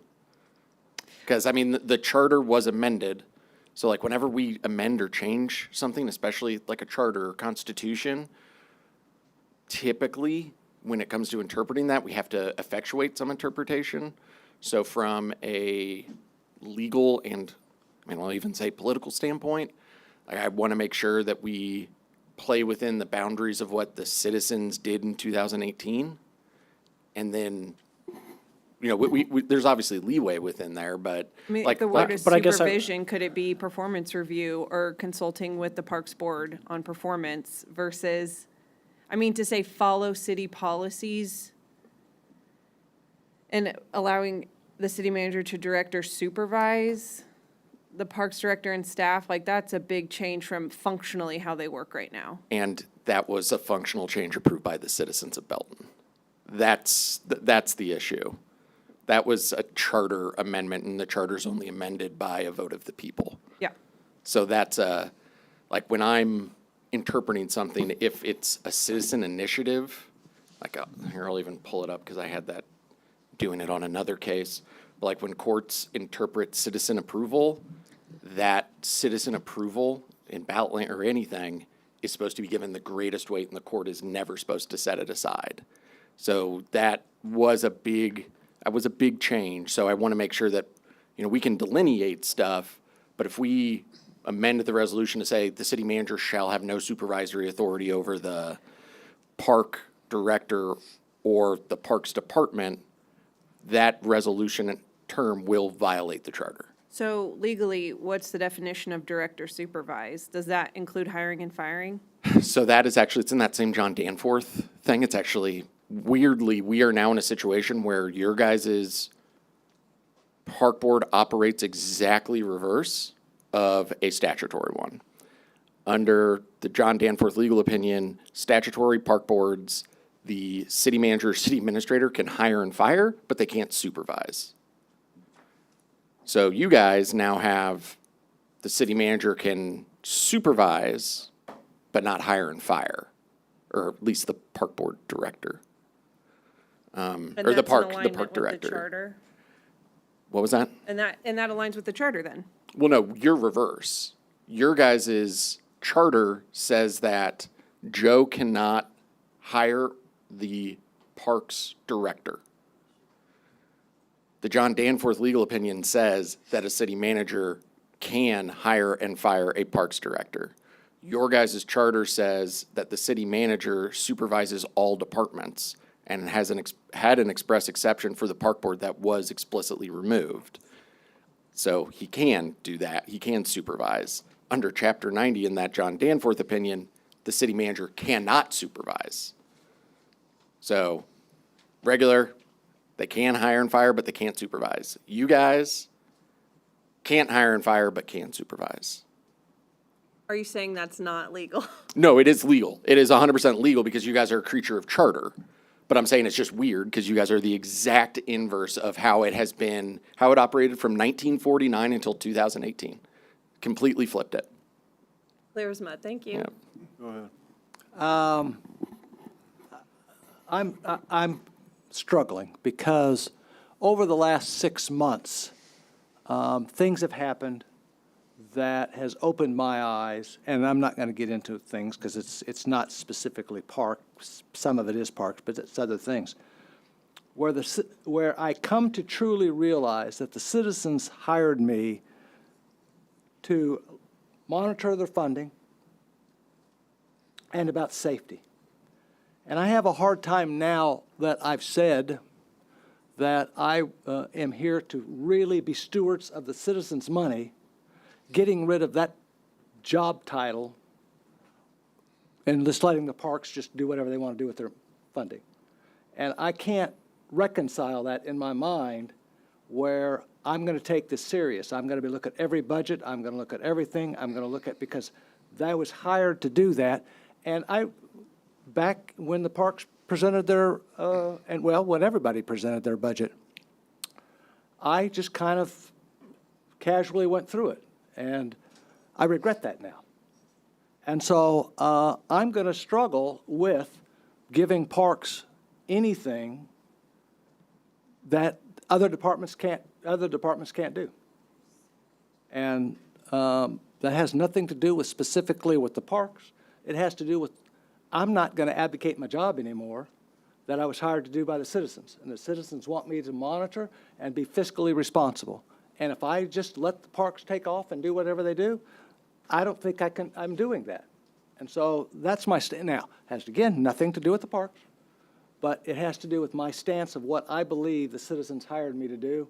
And so that's where I'm standing at the moment. Volume.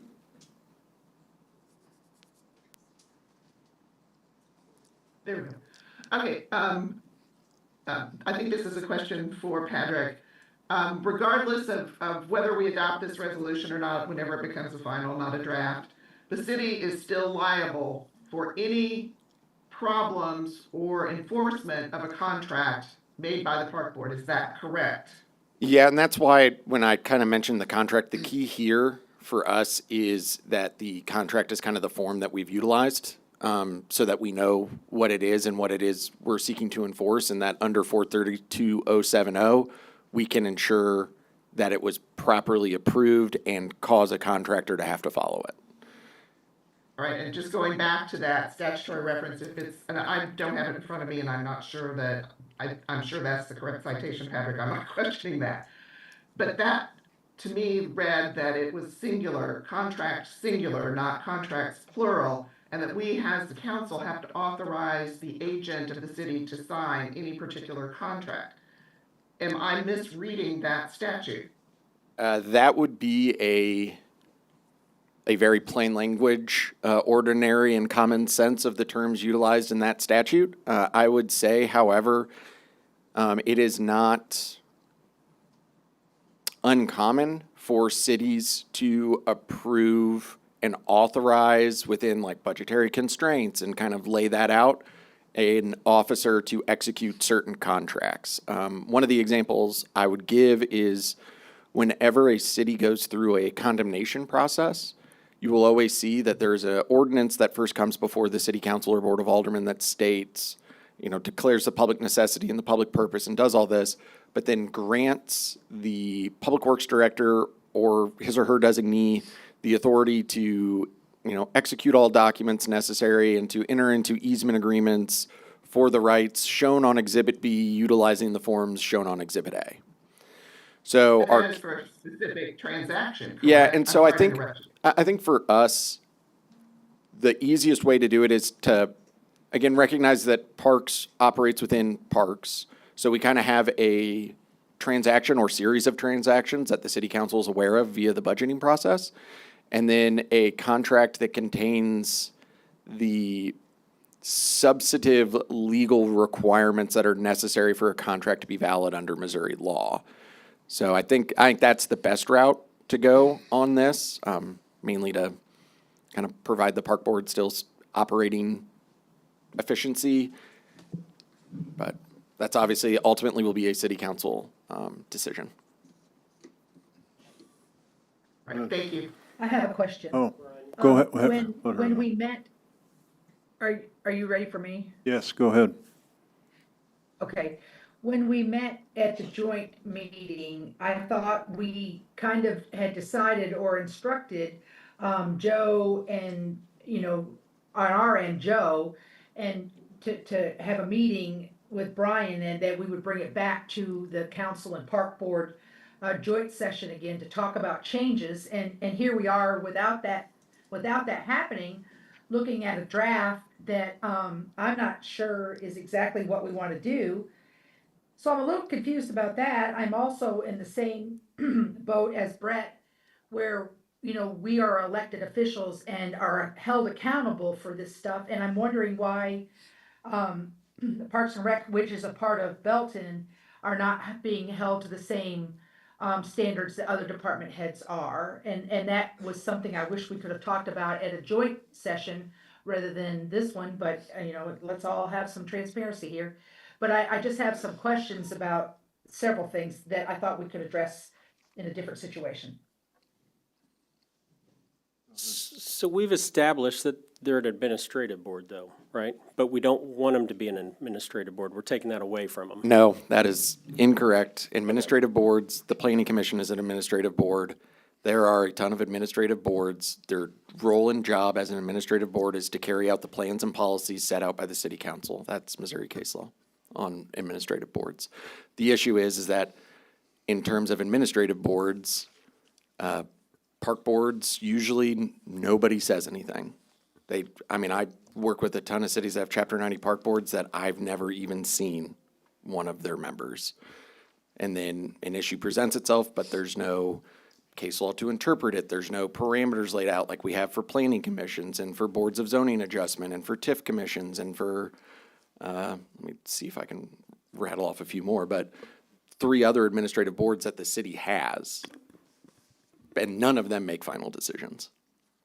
So I feel like the charter, it's a guideline, more or less, right? It's a guideline to go by. It is your organic law. It's basically a living, breathing document. It's rigid enough to have meaning, but playable enough to be interpreted many different ways to different people.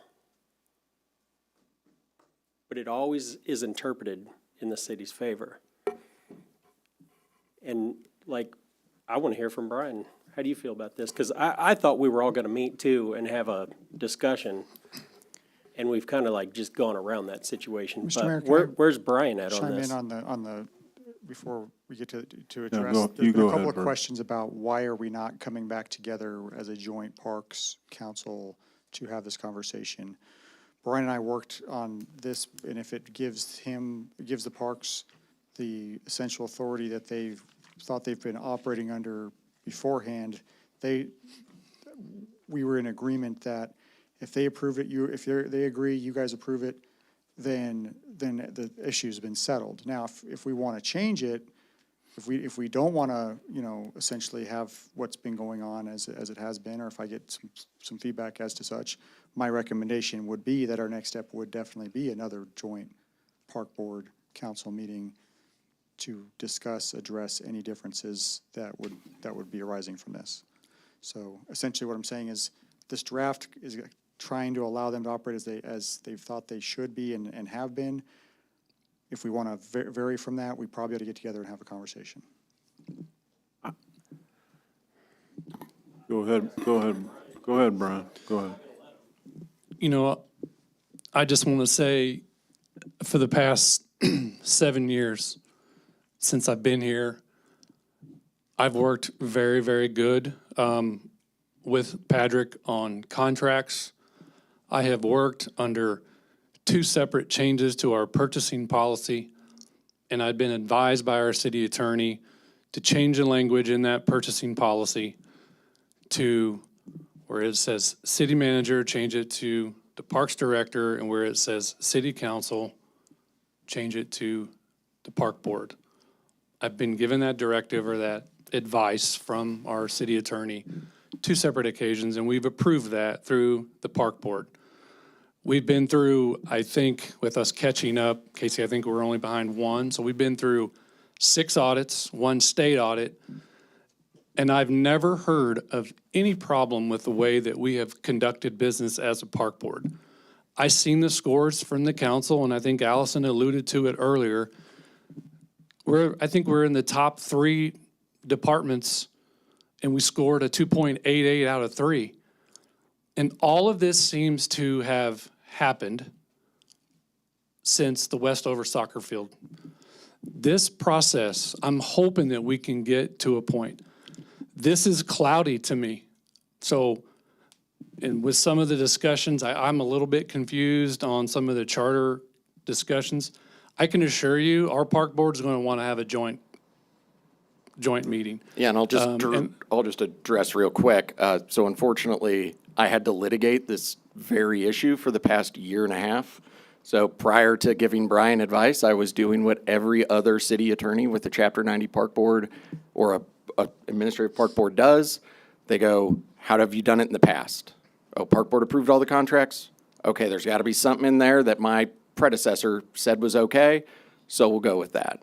Unfortunately, I had to then litigate this up in good old Clinton County, Missouri, had to make these exact same arguments because I actually had to do all the research and a judge approved them. So now I'm kind of in the position where everything I thought 2 years ago ended up after doing a significant amount of research and having to brief it to a judge, a lot of it was incorrect. So having the audits and having the state audit, not one thing's ever been said about this, correct? I would also, we can talk about it not in public, but the state audits don't have some of the most in-depth understanding of some of the things that a charter city or a city can utilize. So, but our audit that we just had last year, the same company's going to do it this year, correct? They do not look to see whether or not every contract in the city was approved properly. But how we're doing it with Park Board as being an administrative board. And they didn't say anything wrong last year, is that correct? 23, they didn't pull anything. For 24, they are, and it has been mentioned to me. They have asked for contracts. I haven't said anything yet, but since you're asking me, I'll go ahead and say it. They have pulled contracts and have asked why city council. So can we see where they're asking for that? Sure, yeah. Okay. I can get that for you. Go ahead. Going back to what I said earlier, it's not, this isn't a park board issue for me. This is about my job. And I'm, regardless, at this particular point, with the way this is read or written, I'm not willing to give up the authority because my job asked me to oversight. And that's what I was hired to do. So it has nothing to do with the park board. It has to do with the citizens voted, and I'm not going to say, okay, just go do whatever you want to do. And I'm not saying you guys would do that, please hear that, but I was hired to oversee the financials of the city. So are you okay doing the centralized dispatch? Because most of the citizens have said no. They were said yes in 2012, 51%. So But- by what they said in 2012, they could start one tomorrow, and there's nothing we can do, because by Okay. law, the citizens said yes. I haven't heard one person say yes in my stuff, so. You want, I've got it right here if you want to see. Go ahead. So the resolution as is would not only, actually, let me rephrase that. The resolution as is will meet our legal, authority to be able to say we are in line with the charter per the authority that's being granted. Is that accurate? If we include, just like as an Exhibit A, the form contract that we've been utilizing, and we might have to put in just a sentence that it says like the contract has to relate to parks and recreation purposes. Obviously, we all know, hope, and think that that is, just as stated, but I'm an attorney, you playing for the worst, Well, not the best. Then, and per, some of what Brian has mentioned, I am comfortable with moving forward with this resolution with maybe a couple stipulations that are going to maybe further clarify that. But the idea of, park and the park board having, operating efficiently for at least the last 7 years, should be an okay thing to look at. I do have the two stipulations that I kind of have in mind, because again, work session, the purpose is where do we go next? So, and Patrick or Joe or whoever's the right person here. So at the end of the day, if Parks enters into a contract based on this authority we've given them, and there is a lawsuit that happens, the city is sued, and I am the one that has to answer for that. Is that correct? That is correct. The So- park board doesn't have the capacity to sue or be sued. So in that regard, what I would ask, and I don't think this is a big ask, but what I would ask is a report out of some type where I'm aware of then all the contracts we're entering into, because I don't want to ever be in a situation where I go, I'm supposed to answer for this lawsuit that's occurring, and I didn't even know we had this contract, right? But I'm not, I don't, it's just, that's not necessarily something where I'm saying we have to have the approval beforehand. If this, again, gets us in line with the charter for this, that's just my ask, would be a stipulation on the back end to say, I just want to be aware of what's going on, so I'm not blindsided by something that could happen, if it were. The other thing is, I don't know if I see in here where it specifically identifies the budget or budget appropriation. And I know they do a great job at staying within the budget and working through the budget. And I guess I want to make sure that for some reason Parks gets a crazy hair and they enter into a contract that puts us in, $12 million in debt, that they can't do something that would be, putting the city at a bigger risk, or they're going to stay within their budget, they're going to stay within that, aspect. Well, luckily, no, the city itself can't incur any indebtedness without voter approval. And the park board, I don't know when it occurred pre-me, but park board had been doing lease purchase agreements, which is as close as you get to those. And then Sid Douglas at Gilmore and Bell had that stopped before I got here. So that sort of indebtedness issue is not at play, but I think we can obviously put something in there that, and you guys, again, get to see the budget every year. Their charter also does, if worse comes to worse and you notice that you think that they're overspending, the charter does allow for 3 city council members to file a written statement, and they can overturn any decision that the park board has made. Besides, I think it's the hiring of Brian. So anyways, I'll go, so from my work session perspective, I can be comfortable with this as long as those two stipulations for me are in there. I don't think it's a huge change or ask, but maybe it is, I don't know. But where I think the next perspective for me on that would be to be meeting jointly to make sure that park board would be on board with that. So that's where, there's my thought. Go ahead, Councilman Thompson. Council member. sorry. Well, it's actually Councilperson Johnson. And my recollection is we are presented with the park board budget, but we do not approve it. We just have the right to contest something if we don't like it, is my understanding. Is that, or we question it, is that correct? So I would note again, it was brought up during your joint meeting, and actually before today, I made sure to confirm it.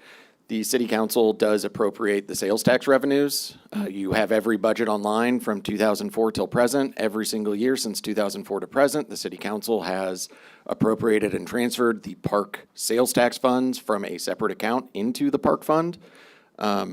So that is something kind of within those parameters that somewhat goes outside of the park board approved thing, because Missouri law mandates that the park sales tax only be spent based on an appropriation of the city council. So that is somewhat of a difference. But then if you look at and I haven't thought about how it would be interpreted, but if you look at I'm pulling up your charter right now, sorry, council member, I'm stalling for time here. But I don't know Wow. if the Well, if the review provision, I think the review provision is only limited to, you can't overturn the appointment of the park director, but I'm pulling that up right now. Okay. And I'm not gonna hold you to that tonight. I understand that was Yeah, so somewhat it's outside of what we were discussing. the way that the section reads, upon the written certification of 3 city council members, the city council may review any action or decision of the Parks and Recreation Board except a personnel matter. And because I have had to brief this several times, the term "any," according to St. Charles County versus Director of Revenue, means each and every kind of the described noun without any representation for certain class, kind, or duration. The term "any action" and "all actions" admit no apparent exceptions. So there is the one exception towards personnel, but the written certification could be used regarding the budget as well. Okay. Go ahead. But appropriation wait. and approval are really two different things, correct? Yes. Thank you. Okay, Now, so, Councilperson Thompson has I a have, question. I have a question. And Patrick, thank you for owning up the fact that you were not educated as much as you needed to be. We appreciate Yeah. the fact. I that mean, you trust owned me, up to that. I And had no idea I about rec- Chapter 90 park Yeah. boards until 2 years ago. Yeah. So, and I want to say that I use the parks all the time. I use the parks all the time. My grandkids use the parks. Bud runs away from me and runs to the park, so we use the park all the time. And I just want to be able to say to my constituents that I've done the best I can do. So that's what I want to do. Councilman, in your request for change a little bit, where you said you wanted to know the contracts, are you talking pre-signature or post-signature? My thought process is post-signature because I'm not intending to slow down okay, so let's just hash that out for a second. Parks Board meets once a month. We only meet twice a month. If they have something come up that they want to bring up on their June or July, I think about what month we were in, on their July Park Board, they won't then, again, get to talk about it until August.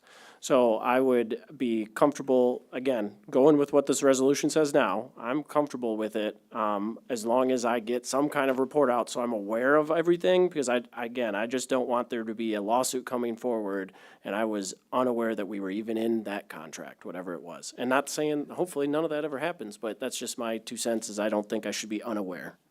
And then you were discussing the charter and the ability to let other people do signatures, correct? And there's not an issue with that? No, and it's 432-070 just requires that an agent of the city authorized to do so in writing executes. So kind of this authorization that would allow the park board to execute contracts, we might limit that a little bit more, might say like the park board president or Brian could execute contracts within these, parameters based on this form, sort of that thing. That is the requirement. It doesn't matter who signs it.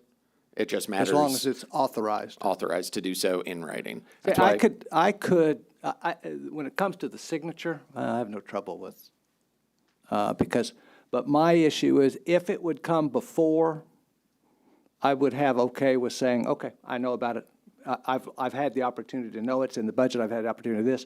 I wouldn't have any trouble with Brian being able to sign whatever it is as long as we knew about it. But I'm in the camp of before, not after. That's my compromise.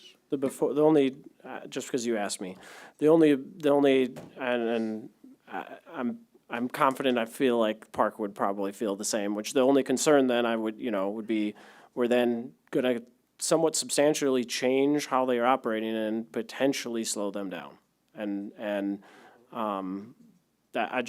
That's why I said I'm okay as long as I'm being made aware, because I don't want to be in a situation where I'm not aware.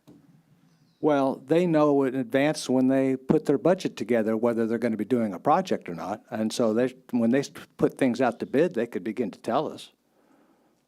I mean, that's.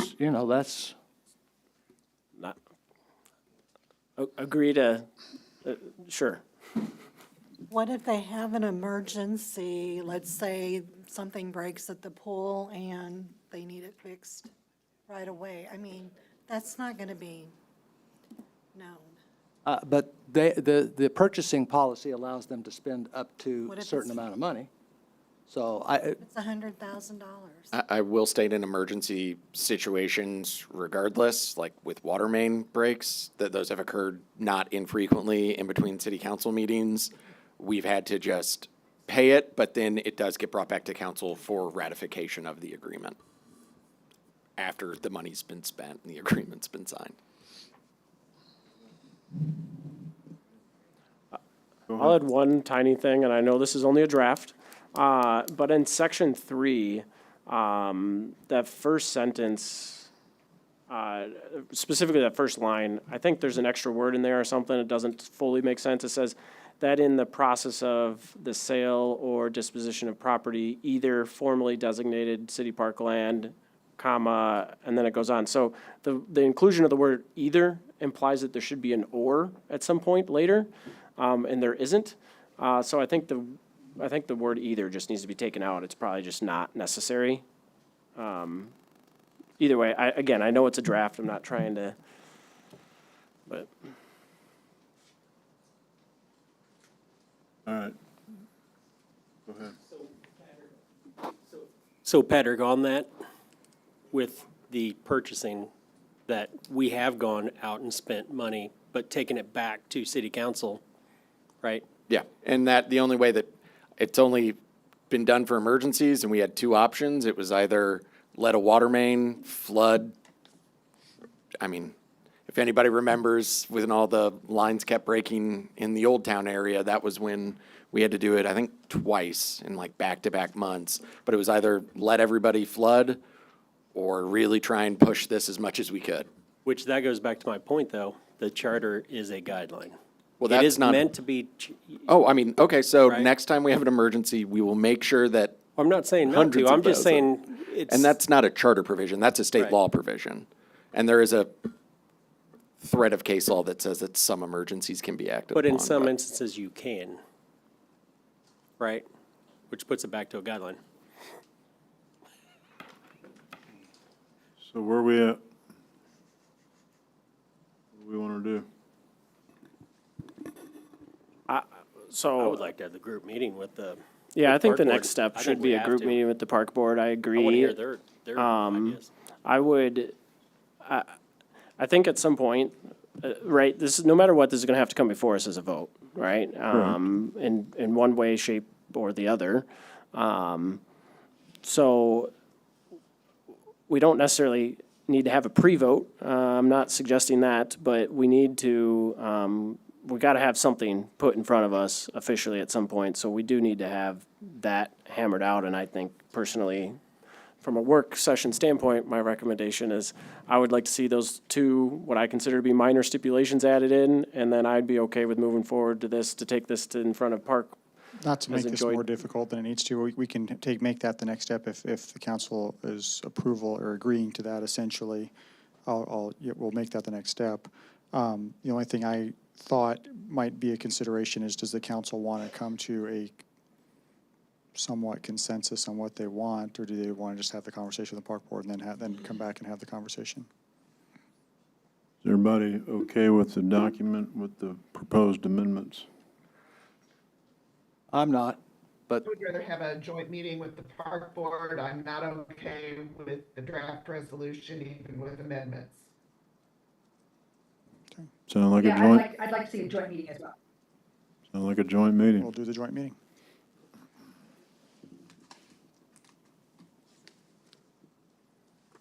Item L, motion to enter an executive session to discuss matters pertaining to legal actions according to Missouri State Statute 610.021.1 pertaining to leasing, purchase, sale of real estate according to Missouri State Statute 610.021.2 pertaining to negotiated contracts according to Missouri State Statute 610.021.12 pertaining to the individually identifiable personnel records, performance ratings, or records pertaining to employees or applicants for employment according to Missouri State Statute 610.021.13, and the record be closed and the meeting adjourned from there. Present.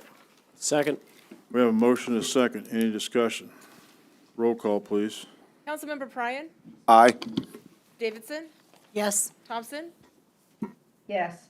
White, yeah. Johnson, Yes. McCallum, Aye. Lawson? Aye. Mayor Larky? Aye, Richardson? Aye. motion passes. We